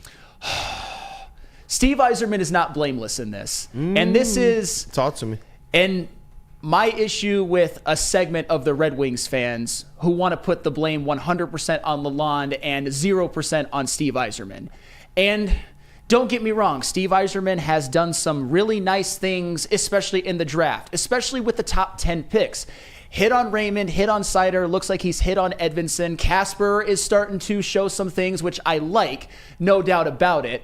However, when I look at Steve Yzerman, when I look at what he should deserve blame for, they did not do enough to address this defense. Not even close. I'm sorry, I hate to say it. He put all of his eggs in the Jacob Trouba basket, and then Jacob Trouba, he didn't accept the trade because of his wife. And then, of course, after that, people put none of the blame on Yzerman and just ran to the talking point of like, yes, Queen Kelly, who runs the world? Girls. Girl power. That's what it turned into after that. No blame on Stevie, but you have to have a plan after that. But you know what Steve Yzerman's plan was? You know what? We can't get Jacob Trouba. I've got another Red Wings defenseman at home, Eric Gustafsson.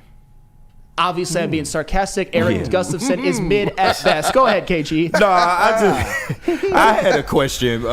But yeah, I mean, I don't, completely resolve Stevie Y of blame, but unfortunately, we're in this part of the season. Most of the blame is going to go on LaLonde at this point. I was talking to Neil yesterday, and I was kind of asking him, is it unfamiliar or would it be something out of Stevie Y's character to fire a coach during the season? He said that, basically he would if he had somebody to hire right away. So, you hear the rumors about Gerard Gallant. I see people in the chat talking about it. If they were to make a move at coach, who do you think could possibly come in and help fix this mess? Is there anybody out there? Should they ride with LaLonde longer? Like, what is the play here? Because if they continue to get coached like this, I don't think it's not sustainable, man. You have too much talent on this team to not be getting the most out of it. Yeah, and just to kind of just piggyback on that really, really quickly, we just talked about a linebacker. You know what I'm saying? We're talking about what the Detroit Lions are able to do to bring in players here who are energized by what this organization and what these coaches are. Talk about the Detroit Pistons. Well, let's talk about the Detroit Tigers. We know what AJ Hinch has done for this team. Even if we've been through some ups and downs with them, some of us have. But when you look at even J.B. Bickerstaff and you hear the players talking about the process and the organization and the strategy and we feel like we're in the right places to succeed, that's the reason why we're not saying that things don't look good. We're saying they're in the right places, just the vets got to come through. And then when you look at the Red Wings, when you're painting the picture that we're not quite able to say the same thing, that coaching is not putting them in a position based on what they have right now, whether Steve Yzerman has done what he needed to do, if he did enough or not, that you do believe that LaLonde is the one leaving the most out there in terms of the room to improve, that he probably has the biggest leap to take. I would say yes, but it's close because offensively I put damn near no blame on Stevie. Defensively, I put almost all of it because, as I said before, and to answer your question, KG, Gerard Gallant, I wouldn't mind. I know there's been talk about Joel Quenneville, former coach of the Blackhawks when they were on their dynasty, although he's kind of radioactive right now. Yeah, we'll see. LaLonde's still not fired yet, so true. But I wouldn't mind if he was. But defensively, I think that's where Steve Yzerman has not done enough. I'll just say that because we talk about the second line, because the first line, Seider and Edvinsson, I love. Those are two top 10 picks that are showing out. But the second line of Sherratt and Petrie, they just don't mix very well. And Petrie sucks. He didn't always suck, but he's old now. He's washed. He's just not good. The fact that he's anybody's second line defenseman, particularly the Red Wings, is a problem in and of itself. But who do you bring up instead? Do you put Gustafsson on the second line, or do you put Justin Holl, or do you put rookie Albert Johansson? There just isn't a lot of reinforcements there, in my opinion. I think defensively, it's almost entirely about Stevie because you brought in the guys who are contributing right now defensively, who you've brought in free agency or trade, are Justin Holl, Jeff Petrie, Eric Gustafsson, and Ben Sherratt. With Ben Sherratt being the best of them all, but Ben Sherratt, he needs to be on a line with another capable defenseman. Like, in my opinion, the move that I would have wanted them to make, me personally, and no, it's not Steven Stamkos, it's Ian Cole.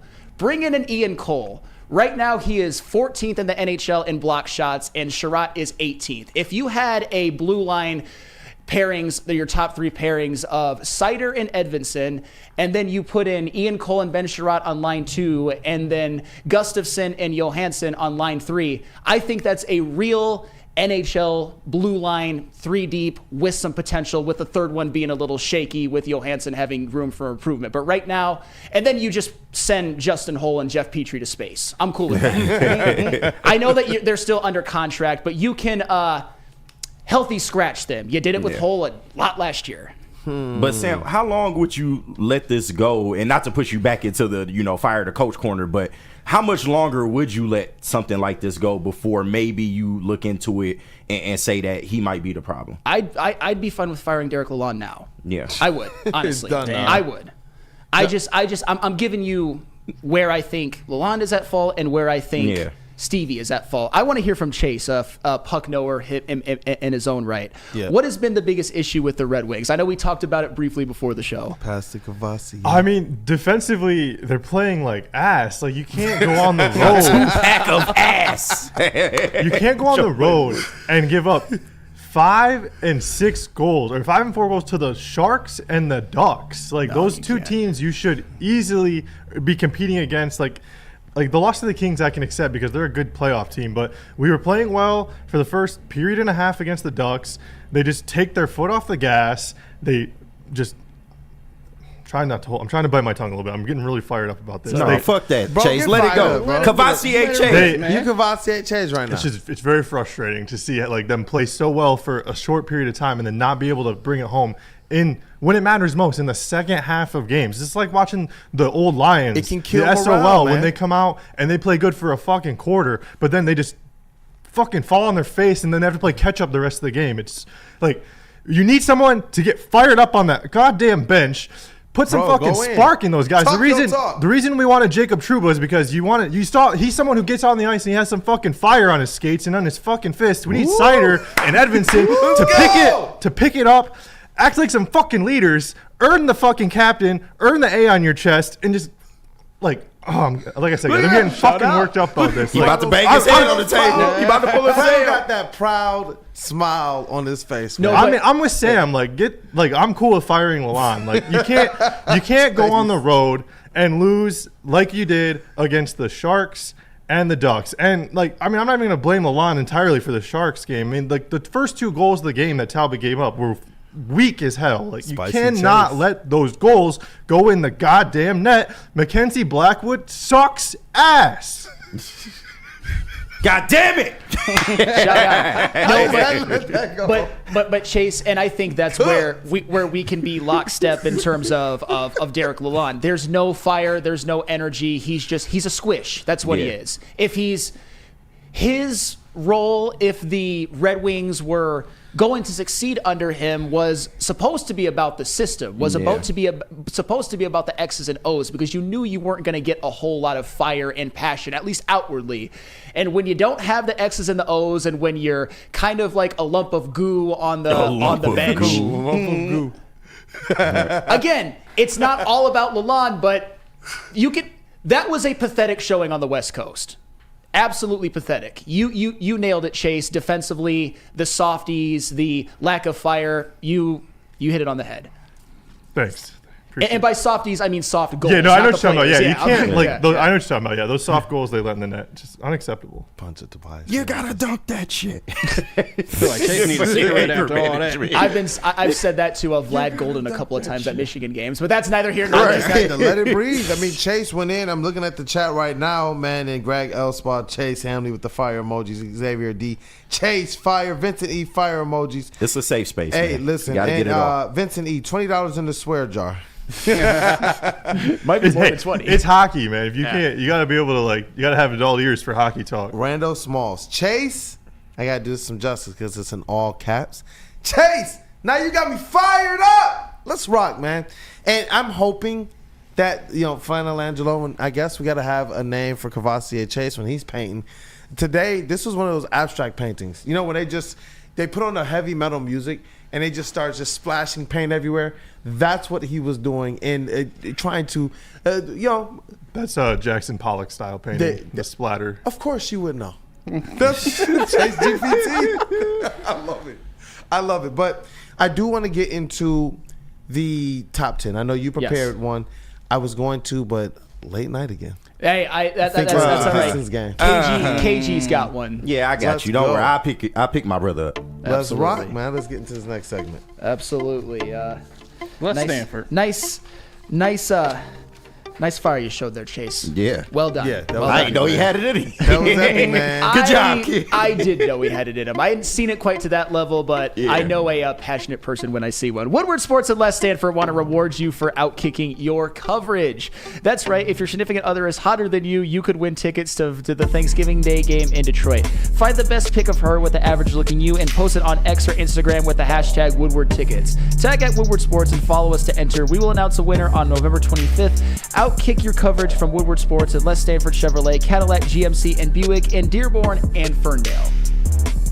Walk into any Lady Jane's Haircuts for Men today. Open 7 days a week. Sit back, relax, and enjoy precision haircut, scalp massage, hot leather neck shave, and hot towel treatment from one of our talented stylists. Step up your game this season and take advantage of our $20 haircut special. Scan the QR code and get your coupon today. Lady Jane's Haircuts for Men, the ultimate haircut experience. Open 7 days a week. Walk-ins always welcome. Lady Jane's Haircuts for Men. It's wicked awesome. The most talked about Detroit media by other Detroit media, and we love it. It's the Woodward Sports Network. It's the New Holland Brewing Company Lions pregame watch party. Every Lions home game live from Second Best Bar, Detroit. Enjoy the pregame hype with a live broadcast every week with Woodward Sports personalities like Neil Rule, Sean Belegian, and the Heavyweights.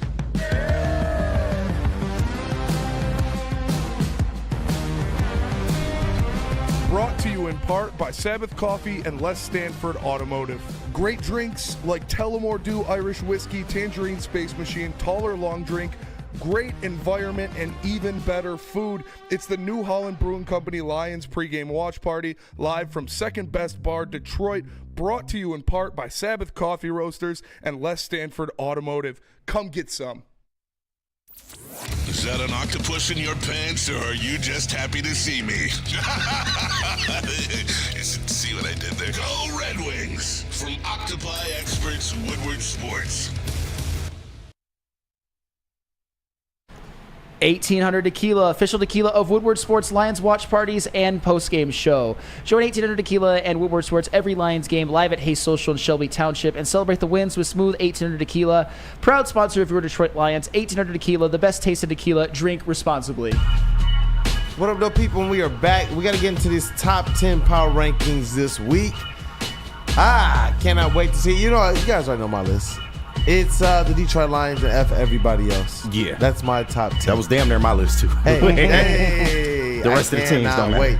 Mitten Maid, put beef stew on skates and give him a Wings jersey. Well, you know what? It's not a bad idea. As we were saying off air, that's what we need Rasmussen for, and that's why I suggested put him on the second line for now and just see what works. When Joe Mazzulla and I heard a couple other players and some ex-players mentioned or suggested bring fighting to the game of basketball, just let them duke it out. You see the other sports do it. Do you think that he was thinking about beef stew in that moment? Because I feel like he forgot that beef stew exists in that moment. Yeah, and if Joe Mazzulla says it, he's turned himself into a hell of a coach, by the way. So he does that judo stuff too. So like he's probably ready. He's ready. Yeah, he's ready to roll. He's ready. Yeah. I would watch more basketball if they brought fighting into the game. Hey, you know what, man? Let's rock. Set out the stick, man. He must have heard that we said Jared Goff's name earlier in the show. Watch your mouth. Let's get into it. Flannel, KG, they got something to whip out for you guys. And it is a big old top 10 power ranking. Absolutely. JB, you decide who goes first. Noah, KG, you go first. Damn. I was hoping you was going to pick Sam, man, because I feel like I got a better list. I did make a last-minute revision. So I had a fancy graphic, but unfortunately I can't use it because I had a revision this morning. Just because of how the Houston Texans played, man, I had to take the Green Bay Packers out of my top 10, but they are just on the outside. JB, if you can flash that list up. And we'll start. And they only beat the Colts by a touchdown a week before that. I just need to see better play. Sam Darnold has struggled a lot. The defense hasn't looked quite the same, although they are still pretty good. But right now, I got them at number 9. At number 8, I have the Houston Texans, man. And listen, I know they beat up on the Cowboys last night. That was an auto dub, essentially.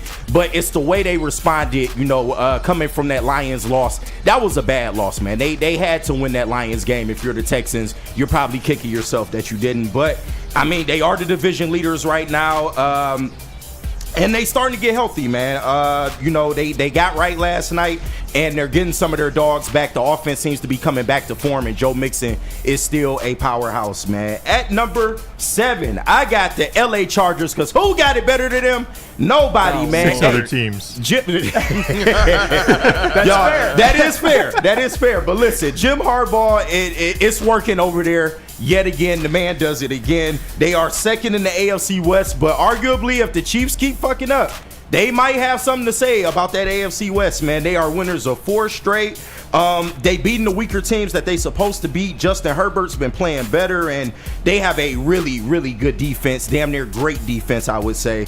And yeah, man, if they keep it rolling, man, they could have something to say. But at number 6, y'all see it, the Baltimore Ravens, Lamar Jackson. And took that L. They did, man, and that was a big reason why they're at 6 this week. They are second in the AFC North, man. Who would have knew that the Steelers would be at the top of this division at this point of the season, man? But they took a bad loss to the Steelers, bro. You got to win that game. Lamar Jackson has not looked good, and to be honest, their defense is a shell of itself. I don't know what's happening with them defensively this year, but if they don't get it together, that defense is going to cost them, like, big time in the playoffs. But, I mean, it is what it is. They're still one of the better teams in the AFC, so I got to keep them at 6. At number 5, the Pittsburgh Steelers, bro. And what more can you say about the Pittsburgh Steelers? Shout out my boy Sam over there, Mike Tomlin, and Mike Tomlin again. But you do got to give Russell Wilson some credit. He's been playing hella good, man. They're getting more out of their receivers. We all know that their defense is really good. And, of course, as I mentioned, they are the division leaders in the AFC North, man. 2 good wins against the Commanders and the Ravens. So, at number 4, the Eagles, man. The NFC East leaders, winners of 6 straight, y'all. Yes, count them, 6 straight.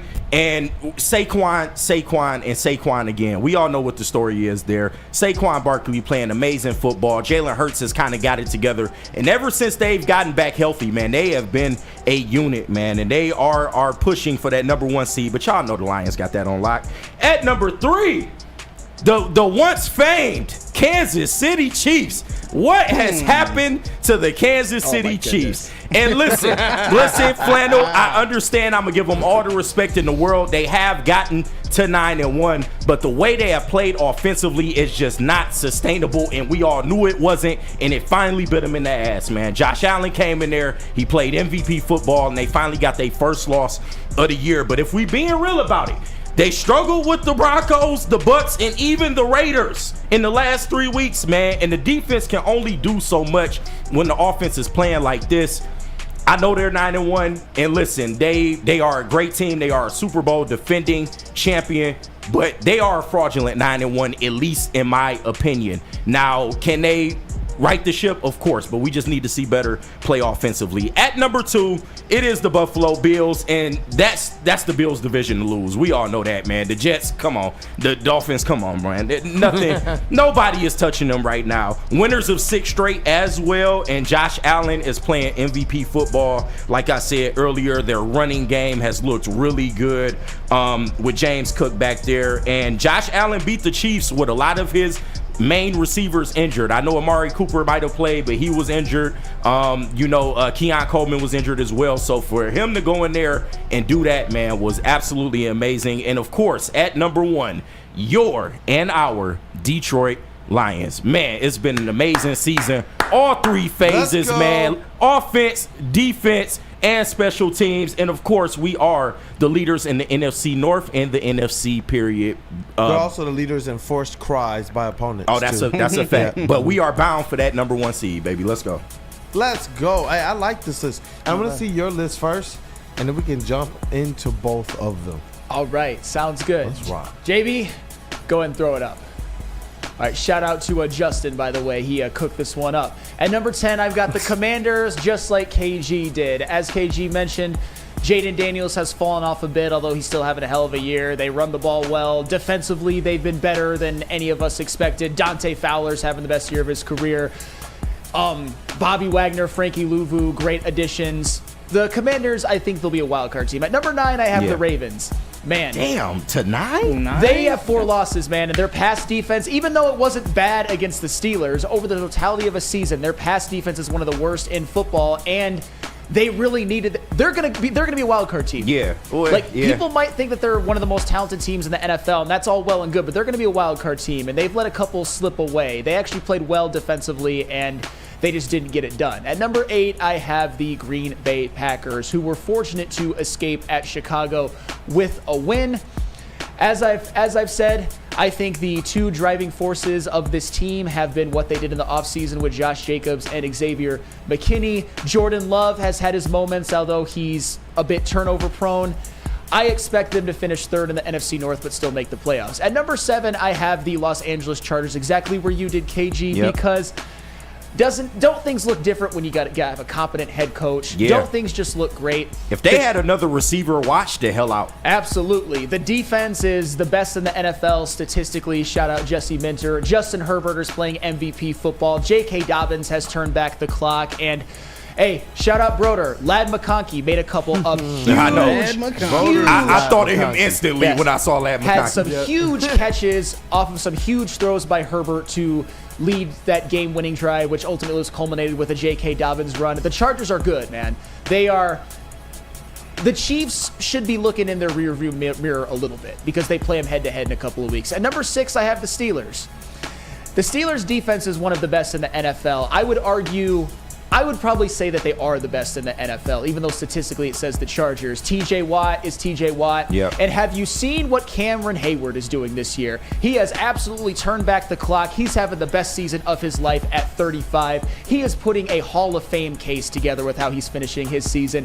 Minka Fitzpatrick, Patrick Queen, and then offensively, George Pickens is a stud. Russell Wilson looks better in a better situation. And Najee Harris is actually not looking so bad either. At number 5, I have the Minnesota Vikings. This the one I'm worried about right here. You really think they that good? They're 8-2, man. I understand the record, but they ain't played like an 8-2 team. I thought they were the bigger threat, though, over the Packers. Shit, Hey, okay. they're 8-2. Justin Jefferson's the best receiver in football. I told you about Andrew Van Ginkel's playing like a Defensive Player of the Year candidate. Sam Darnold is playing better than people are giving him credit for. Aaron Jones has been a heck of a acquisition. And you know what? When you look at the weapons, Jordan Addison, Hawkinson, Jefferson, Darnold is finding a way to distribute to all of them. And they're going to be tough. I think they're going to be a wild card team and ultimately lose probably in their first playoff game still. At number 4, I have the Eagles. Saquon Barkley has been arguably the best acquisition in all of the NFL. A.J. Brown's playing great. And that defense, man, those two rookie corners, Cooper DeJean and Quinyon Mitchell, have been amazing. Did you see who number 3 was on that passer rating allowed when targeted? My man, Reed Blankenship. I tried to tell you all that he wasn't a scrub. He's good. I'm not going to victory lap Reed Blankenship, but still, that was a he's good. Zach Bond, their linebacker's a stud. You've got Josh Sweat. This is a good team. They figuring some things out on defense. A.J. Brown's healthy. They're the biggest threat to the 1 seed, although I don't think they'll get it. No, the Lions will. not At at number... Go ahead and say it. This your man. Justin actually... Did I type it wrong, or did I type this wrong? Let me do some quick fact checking really quick. You had the Chiefs over the Bills? Justin, you did this. You did this. It was you. It was you. No, but you really had the Chiefs over the Bills. I do have the Chiefs over the Bills. But you know what? Get the fuck. Wow. I know. Wow. The Chiefs, who still have Patrick Mahomes, Andy Reid, Steve Spagnuolo, Travis Kelce, Chris Jones, are still good. Wow. We just got to be real about what we seeing from them this year, though. They are not a legitimate 9-1 team. Can we agree, though, that if there's any team that can turn it on in the playoffs, it's the Chiefs? They didn't look great last year. That's fine. We talking about week 11, week 12. That's what we talking about. You're treating them like they're 500. They're 9-1. They're 9-1. He's looking at KC like they are not real. They just to me. Should we cut Patrick Mahomes now or at the end of the season? Come on, dog. You know how people are there talking. There is nuance, Sam. Damn, it's just a little bit of nuance. But I'm sorry, they have not played to a 9-1 level. I understand what the record says. You know what, KG? They haven't looked after good. they kill Carolina, I'm going to put them off the list, and now everyone can be happy. Go ahead. And especially since the Bills beat them last week, I just don't see how you can have That's hilarious. We were talking about Breaking Bad yesterday. I think it was before the show. But Sam putting the Chiefs always on the top of his power rankings, and KG's like Aaron Paul just screaming like he can't keep getting away with this. He can't keep getting away with it. Look at that one, though. Look at that one. I don't know how much more proof you need. This isn't my reaction. Look at one. The Bills just look like a better football team. No, dog. and trust me, I was the captain of the Bills ship before the season. Josh Allen is one of your godsons. Nobody. I think this is a pretty fair statement. In terms of quarterback play this year, I know that they have some reinforcements coming in, like Amari Cooper, who's played a couple of games but been hurt. Nobody's done more with less offensively this season than Josh Allen. He's played MVP caliber football. More on the MVP race tomorrow, by the way.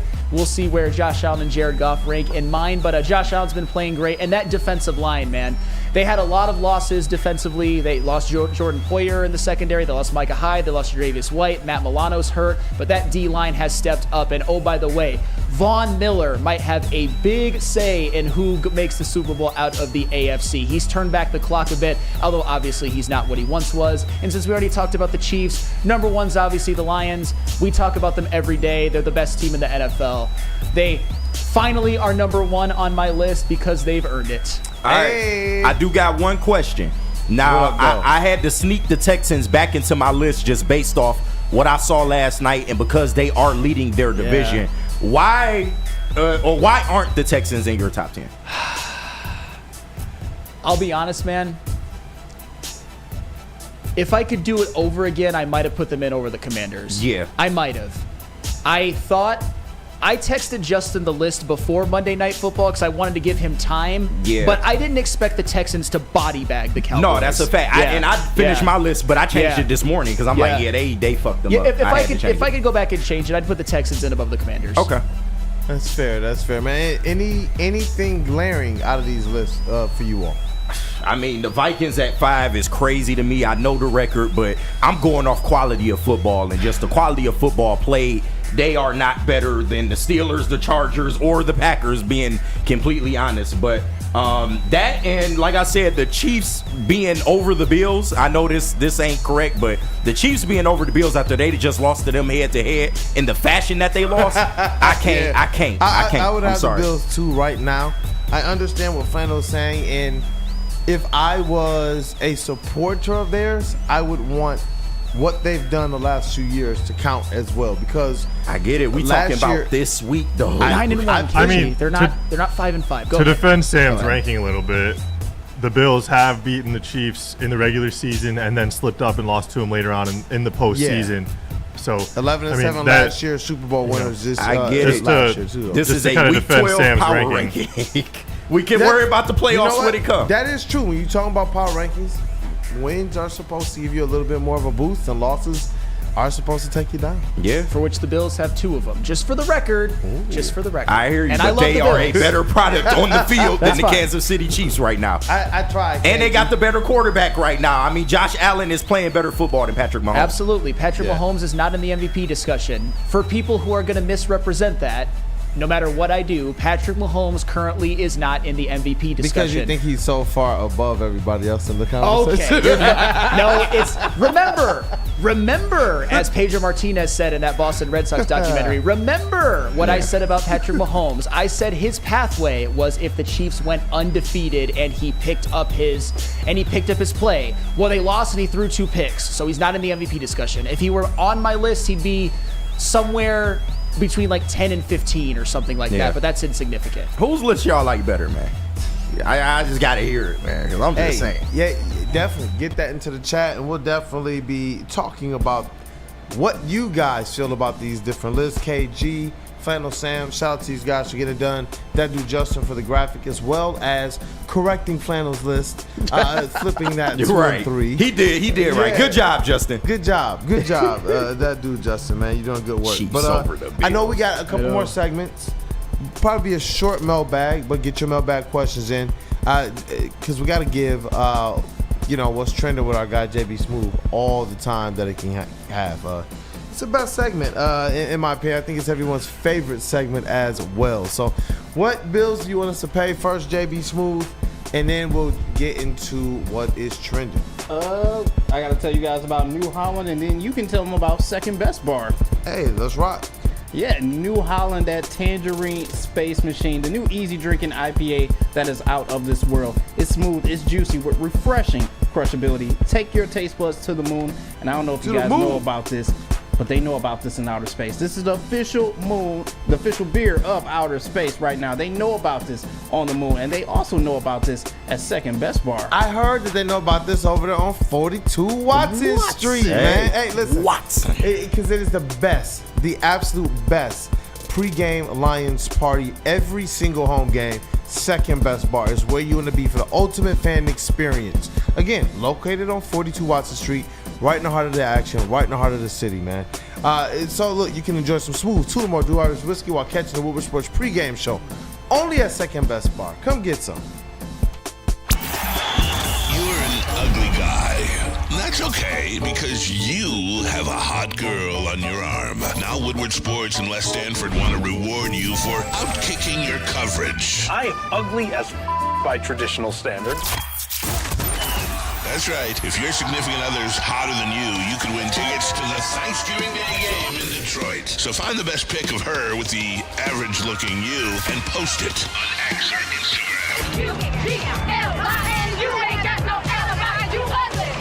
What? You ugly. Make sure you tag at Woodward Sports and follow us to enter. We'll announce the winner November 25th. Then you and your much better-looking lady will get tickets to watch Dan Campbell and the Kneecappers. We're gonna buy the kneecap off. Inside a Ford Field on Thanksgiving. So find the best pic of her and the worst pic of you. And show us all how you outkicked your coverage. Your mama said you ugly, hey! From Woodward Sports and Les Stanford. We don't like to brag that we are the toughest sports network in Detroit. But we do have a guy named Darren McCarty on our side. Woodward Sports. How do people feel about getting a Planet Fitness membership for $15 a month? How do they like working out in a clean and spacious gym that's filled with equipment for every workout?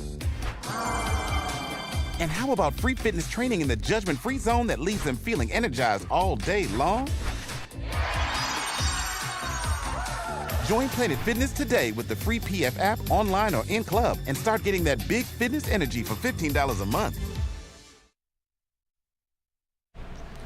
Soroki's Crispy Chicken and Pizza. They have a new limited time offer that's out right now just for football season. Soroki's is debuting their fresh signature flavored wings. Grab your friends, grab a New York style pizza, and add some wings onto that order as well too. As you see, there's 7 different flavors that they got right there. You can order online or you can stop in store, but order online at Sorokis.com. And of course, you got to go to Mark White. Dreaming of a new home but feeling the financial pinch? Mark White & Associates, your trusted real estate experts, are here to help. Mark White and his team will pay up to $5,000 of your closing costs. That's right, I said $5,000. Call Mark White & Associates today at 248-290-8242 or visit them at markwhitesales.com. Again, call Mark White today at 248-290-8242 to make your dreams come true. Hey, and we are back. It is Wake Up Woodward, and it just felt like this show just they start off at a nice little cruise, and then instantly it's just like hyperspace. We are there. Oh, yeah. There must be something about those New Holland tangerine space machines. They're getting to you. Hey, Speaking of space, let's send Petrie and Hole there. I already discussed that before, but anywho, JB, what's trending? Spark up. Word to this one. Now it's time for the most electrifying segment on the internet. Bum, bum, bum. It's What's Trending with JB. Live on Wake Up Woodward. Where in the world is JB Smooth? Let's rock. What's up, fellas? What's up, chat family? All right, I don't know how this is possible, but we need to get this to whoever is running the defense over at the Detroit Lions. I have the next play that I guarantee you we can score on. Fake the punt and the handoff? What?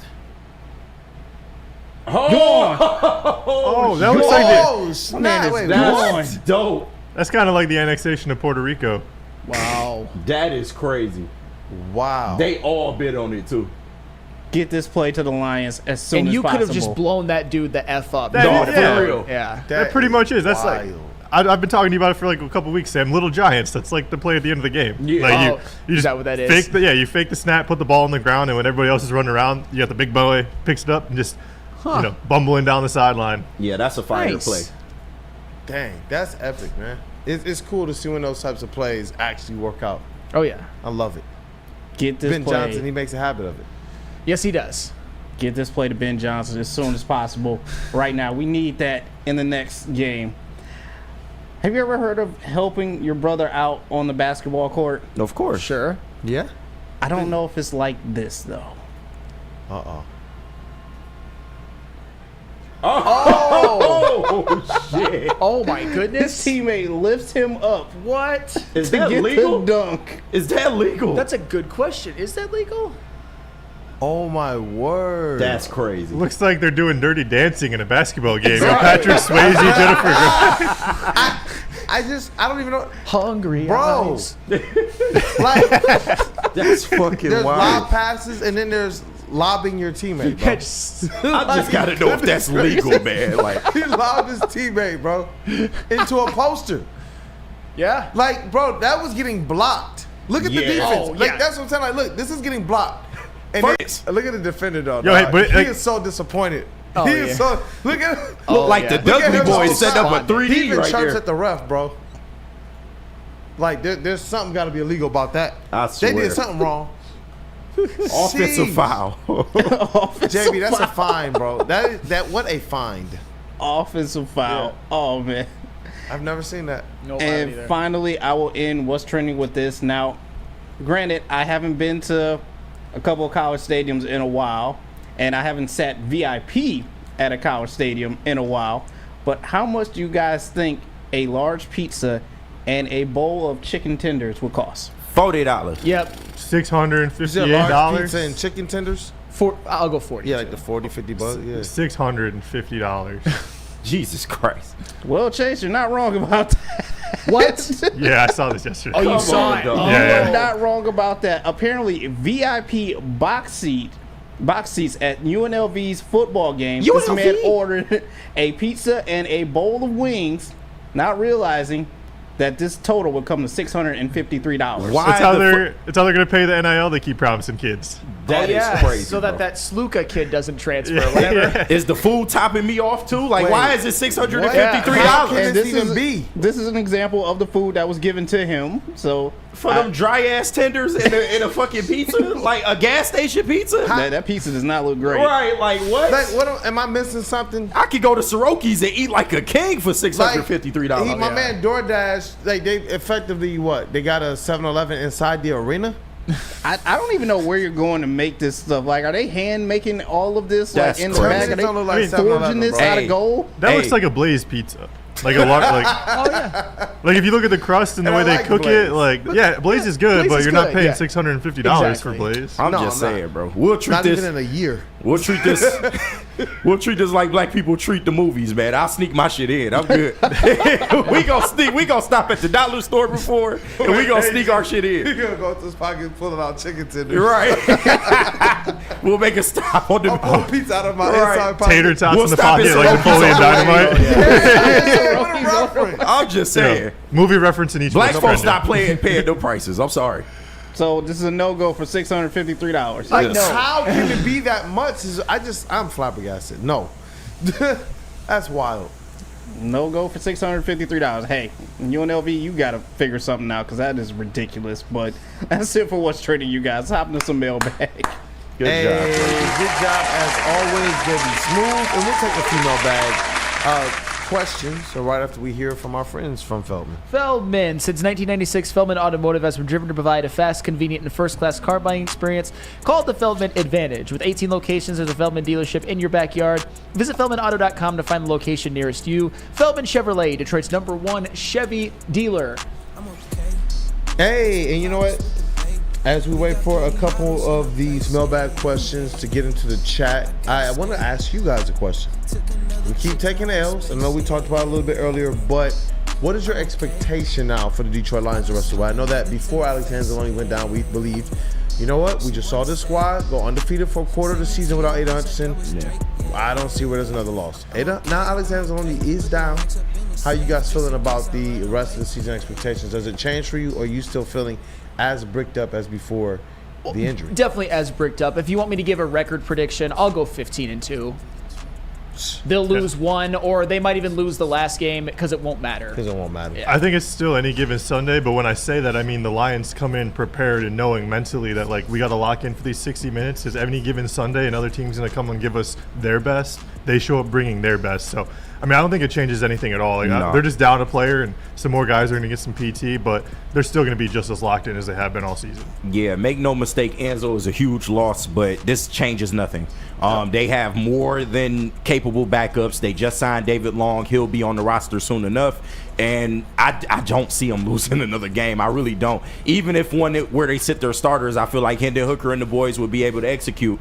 But for right now, I got to go 16-1. At best, they'll lose one more game, and it'll be a game at the end of the year. I agree. We're the only ones that can beat us as it looks right now. I'm still saying 16-1 because I don't see anyone that's left on the schedule that could give us that much trouble that we need to worry about as much. The worst that could happen is what? 2 losses, if anything. But as of right now, 16-1. That's where it stands. Hey, I like that, man. I like that. Chat family, you let me know as well what you're thinking about that as you get your mailbag questions in. Do your expectations change with Alex Anzalone's injury, and what do you have the Lions doing the rest of the season, man? I'm with you guys. If anything, at most it'll be 2 losses, but I still believe that they run the schedule. I used to believe in the aspect of last game won't matter, but what I just saw Dan Campbell do to the Jaguars leads me to believe that is their mantra. Everything matters. You might just say, F it. Let's just win every game. That's what I'm saying. Just go out there and just especially if you're locking up the number 1 seed in that bye, then you know what? Have some fun trouncing one of your NFC North opponents. Take that week off, and then a couple games, give yourself the best shot to get to the Super Bowl. So, yeah. Charles McClain, Feldman Mailbag. If Glenn and Johnson both leave, do they go out of organization for the replacements or stay in-house? That's interesting because we were talking about that. And the one thing is this: if they do stay in-house, we know that they have a lot of options, brother. If you want my prediction, if hopefully not, but if Ben Johnson and Aaron Glenn leave, Tanner Engstrand, OC, Robert Saleh, DC. Those are my predictions. Oh, Robert Saleh as the DC. I'm not mad at that. What up, Chase? I mean, I kind of predicted that with you guys like week 3 of the season. I said Robert Saleh was going to get fired by the Jets, and he might end up coming to Detroit if Aaron Glenn gets poached by the Jets. Hey, you know what? James Feldman Mailbag. This is a fun one. What is the greatest fast food bargain item of all time? That's a good one, man. I have my favorite items, but what's the best bargain? I mean, that's tough. Go the ahead, $5 hot and ready is $5.50 now. Yeah, that killed yeah, the game. but like back in the day, like it was $5.30 with tax. Like Yeah. I used to get clowned by my friends' parents because I used to love getting the hot and ready all the time. So they would always have a pizza for me or like a little Caesar's gift card. So shout out to the Lockridges. Appreciate all those gift cards. But our pastime, man, we still do this, man. We pick up a hot and ready or 2, head over to the Detroit Zoo and chill out with the family. It's the hot and ready, man. Yep. That's a great one there. I was thinking can't of top that. I can't top that. That's a good one. I was thinking the only other one, hey, Harold and Kumar go to White Castle, man. Oh yeah, White Castle is definitely a good value. I don't know if your stomach the next day will love you for it. Right. But it's still great value going down. What about the $5 footlong, man? What happened to that? Oh yeah, that was a great The value. $5 footlong used to be. Does that $5 was the one. footlong still exist though? No, hell no. Not even close. You lucky to get buy one get one with Subway. Can't forget about the 2 for $3 Whoppers though, man. Back in the day. Yeah. I mean, that was kind of a steal. Ooh, back when McDoubles were $1.02. Yes. The dollar menu was actually the dollar menu.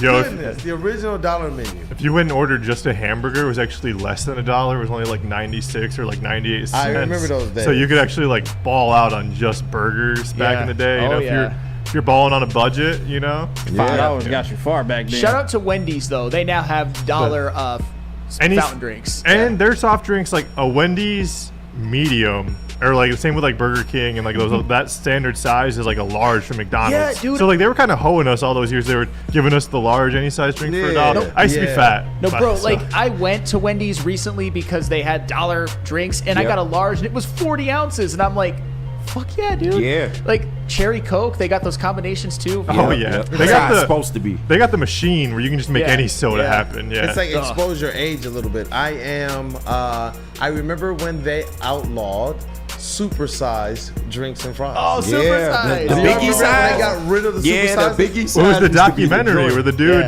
the supersized me? I remember that documentary. Oh yeah. He died too. R.I.P. Morgan Spurlock. Yeah, he died too. Hey, It was that Brandon damn Harris. month for McDonald's. That Brandon month for Harris. McDonald's took you up out of here. He said when Burger King had the 8 nuggets for 99 cents. What were those nuggets made of? You're right. I don't Kangaroo care. meat. They was good. Kangaroo meat. That was that kangaroo meat. Oh man. Hey, you know what? Steve DeYoung, Feldman Mailbag. Of the remaining games on the schedule, how many do the Lions sit their starters in the fourth quarter?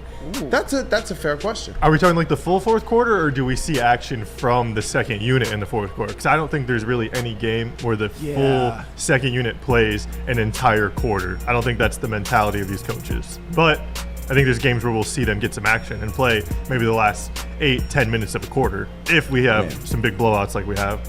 Now, I got a mailbag question in here from Jonathan Schneider. He looks like a new guy. Shout out to you. Mailbag, why didn't JB Bickerstaff use more of his bench players last night? I mean, you only got one. You only got one that's really doing anything for you right now. That's Malik Beasley.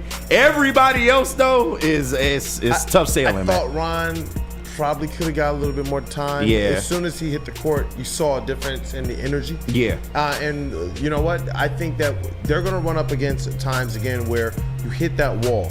And I know JB Bickerstaff, for as much strategy as he brings and as much open-mindedness as he brings, he is one of those traditionalists with his rotations. Yeah. He does not like playing and going deep into the rotation. Yeah. He wants the guys that know what they're playing, everybody to work as if they're going to be a top 8 guy, even if they're 9th, 10th, 11th, or 12th. No, he's which only, I actually like that. But he's only 9 deep. We know that. But, but this, the fact that Sasser is finally getting some minutes, I can kind of appreciate that. But say what you want about him, at least he hit shots. I mean, everybody else on this bench is kind of like, we talked about Fontecchio. Malik Beasley is the only one giving you anything at this point. So. And unfortunately, Ron Holland's shot was as advertised, but probably worse. Although he does a lot of things well. He does. He just got fair. He got to fix a couple little rookie mistakes though. Like for sure, you know, he's too aggressive going to the rim. Sometimes he reaches a little too much. As you saw the Josh Giddey transition move that was dealt to him last night.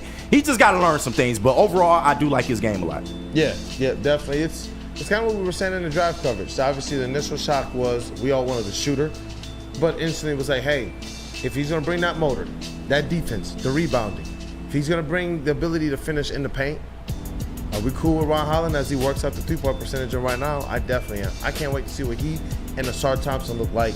Just death lineups, man, defensively. Ron Holland, Asar Thompson, Isaiah Stewart, Cade Cunningham. Yeah. Throw anybody else out there. I want to see that type of lineup. Malik Beasley. Sounds like under 100 points for opponents. Not for all, but for some. Man, let me see if there's another one, man. There's a few in here. What y'all think about, all right, Jay Hart, Feldman Mailbag, Kool-Aid, what y'all think about kicking the can of Vucevic and bringing in that stabilizing big man to allow JD to grow? Should be worth 2 second rounds. I want a secondary big man here for that purpose. Yeah. It was why I wanted Nick Claxton here. What are you guys thinking? Obviously, I don't think the Bulls will ever give us Vooch. Yeah, I don't think they coming out of Vooch, but I don't even know if I want Vooch at this point in his career. I understand last night, but just overall, the past couple seasons, he's been slowing down a bit. He's still a good center in this league, don't get me wrong, but I don't want to get older. I want to get younger. Somebody younger that can produce. That's why I said throw the bag at Nick Claxton. They had the ability. Yeah. You know, they chose the Tobias Harris route. If I would have known that Malik Beasley and Tim Hardaway could have been an option, I would have said, get that 25 to Mr. Nick Claxton. Yeah. Agreed. Damn. Damn. Because I was all for, like, you'll see what with Tobias Harris. He's good. Thought so too. And he still will be. Mark my words. The Sixers thought the same thing when they picked him over Jimmy Butler. Who's been to NBA Finals? That's why they got it. I believe that the Pistons long term is to readjust his usage. Philly, they wanted him to play a usage that he's just not fit for. And if the Pistons want him to be a top 3 guy, it's not going to work out. No. He's still going to be a really good player for this team, really good voice, really good vet. But his career, he's not the number 2. I thought he was going to be their second leading scorer. That's a fact. Accountability Tuesday. You know, we're going to talk a lot more about it tomorrow. I know we got Woodward Piston segment tomorrow with the legend Rod Beard, as well as his look around Detroit sports. And I can't wait, man. Just every day, especially now Detroit sports is fun. I know the Red Wings and the Pistons both 7-9. It's amazing what 7-9 gets you in the NBA, though. It's a fact. They're still in playoff positioning and pretty comfortable there. They could lose probably a couple games and they'd still be in playoff position. Well, we all knew that the East was going to be tough in the NHL. And, you know, in the NBA, it's the Sixers blow. Yeah, Like they've been blown. I'm shocked at how, and that's despite Ryan Lentz's guy Jared McCain probably being the rookie of the year. Yeah. Are you really surprised though? Because they go as Embiid goes and Embiid doesn't go. He doesn't, It just is what it is. Yeah. He's great when he's on the floor, And but what they have without to be, Embiid, they look lost. And what the East has to be concerned with right now, when you look at the Detroit Pistons, I will say this: JB Bickerstaff has taught them how to play with hustle. yeah. Like they will burn themselves out in the game hustling, and that's the thing. They're not just one of those scrappy hustle teams that can play above their talent. No, their young players are really effing talented. Yeah. When they hit their talent stride to match with the hustle, I believe that they are a little bit more ahead of schedule. But I still keep them in that 28 to maybe 32 win range. But I do believe, man, like when I'm looking at it, they got the ability to win so much more. They're winning over 40% of their games right now. Yeah. Playing with that mentality will help you beat a lot of teams in the East. And I really feel like they got an opportunity to do maybe something that we didn't even think was possible and actually get into the playoffs straight away this year if they continue to play well. I see Super Bowl Cartier should have gotten Klingon. That was a guy that I was kind of like, I was like, I'm not sold on this rookie class. Dude, Donovan Klingon's one of the top shot blockers in the NBA. I understand that. That was a guy, he moved up in my draft a little bit, but I'm still not sold. I believe that the Pistons are just giving themselves a year. They attacked the wings and the guards. They went and attacked that. I believe this is a year that in the draft now, they attack the bigs. Why? Because now you have another year on all of your bigs. Yeah. You know what Stu is. You know what Duran is and what his track is. If you don't get somebody in here to help. Yeah. Plus, I like the Ron Holland pick, man. Say what you want. Yeah. Oh, boy, is that a show? Yes. Yes. Let's get that chest pass. Hey, I like that one, man. Well, chat family, as always, you guys are the most important part of this thing. If you haven't gotten an opportunity to, please go ahead and smash that like button. Run up the likes, man. It's a Tuesday. We got a whole lot more Detroit Lions on the way. JB Smooth has been cooking up with these these motion ones, man. Great job. I know KG has been saying, hey, we need to get these. We're always looking to innovate. And why? Because we want to make sure we're doing the best job we can for you all. We're not perfect, but I promise you the strive is to get there. And every single like, it helps us a lot. I am so serious. It's encouragement. But shout out to our brother Matthew Broder, that dude Justin as well, Cavassier Chase GPT. What up, though, brother? Hey, what up, Joe? Hope everyone's having a good Tuesday. Stay tapped in throughout the rest of the day. We got all of our shows, 11 to 1, Big D, Ermanni and Edwards 2 to 4, heavyweights 5 to 7. So keep it rolling and stay tapped in to see what else we got to talk about in Detroit sports. Hey, that's a word, brother. Gonna commute it again today. Still letting the voice get better. Excuses. You just don't want to hype your boy up no more. Just say it, man. It's cool. I love KG. I love JB, man. Hey, look, ain't no booth better than these guys, huh? Damn right. I always do that. KG, Detroit's #1 drive pick in the sound booth, man. Black Hollywood, what up, though? Hey, appreciate it. JB, our tag team name might have to be the Titty Bar, bro. I don't know. We working on it. Dude, we working on it. It's a work in progress, man. But you know me and JB are the tag team champions of the booth, so shout out to my guy. Shout out to everybody else on my team, man. I love y'all. We did it again. Shout out to everybody in the chat. Appreciate the likes and the support. And let's keep this shit rolling, man. Let's go. Pistons, we gonna get it back, man. Hey, Randall Smalls, great show, guys. Glad you're feeling better, Sam. Let's rock. WUW Sports MVP in the Titty booth on a Tuesday. That is JB Smooth. Yo. Hey, I like the hat. Oh, appreciate that. Shout out to my tag team brother over there in the other booth as well, my too. Dog. My guy. Hey, chat family, thanks for rocking with us today and throughout the week as well, too. Hey, fire shows continuing on through the network throughout the day as well, too. And Flannel, I forgot to play you this video when we were talking about our power rankings.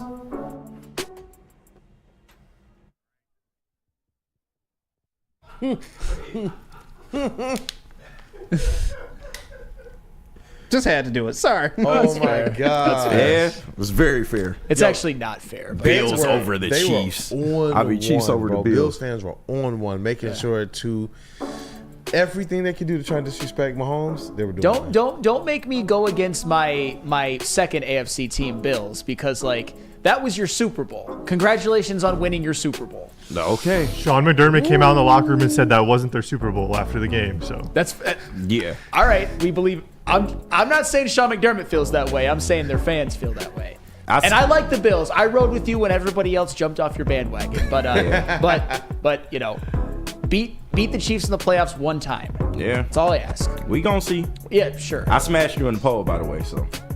Obviously. Yeah. Because I don't have the Vikings as like the 25th best team in the NFL, probably. I had them at 8. I felt like that was pretty fucking biased. They are horrible. They are fucking horrible. Yes, horrible. Hey, listen too much stick in the building. Shout out to Flannel Sam. Yes. Hey, the more Woodward sports change, the more things change. The more Flannel Sam stays the same. Our Red Wings correspondent, all sports knower, everything. What up, though, brother? We've got 2 days in a row of no Pistons or no Red Wings. But tonight, some people might want to take a night off from sports because we all know it's a grind. But there's one really interesting matchup: Cleveland at Boston. Tonight, TNT. That's going to be a hell of a matchup. Yeah.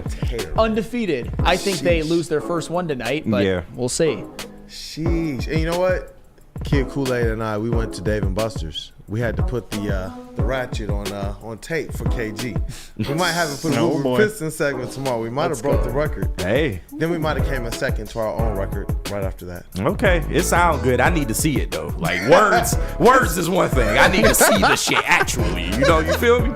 Hey, look, it's your boy Brandon, a.k.a. Detroit Kool-Aid, your credential Pistons reporter and writer for the network. Pistons still in playoff positioning. Red Wings get it together. Lions just completely bricked up, man. In-state rivalry tonight, too. Western versus Central. Ooh. Fire up, baby. Hey, fire up. Shout out for the Michigan Mac.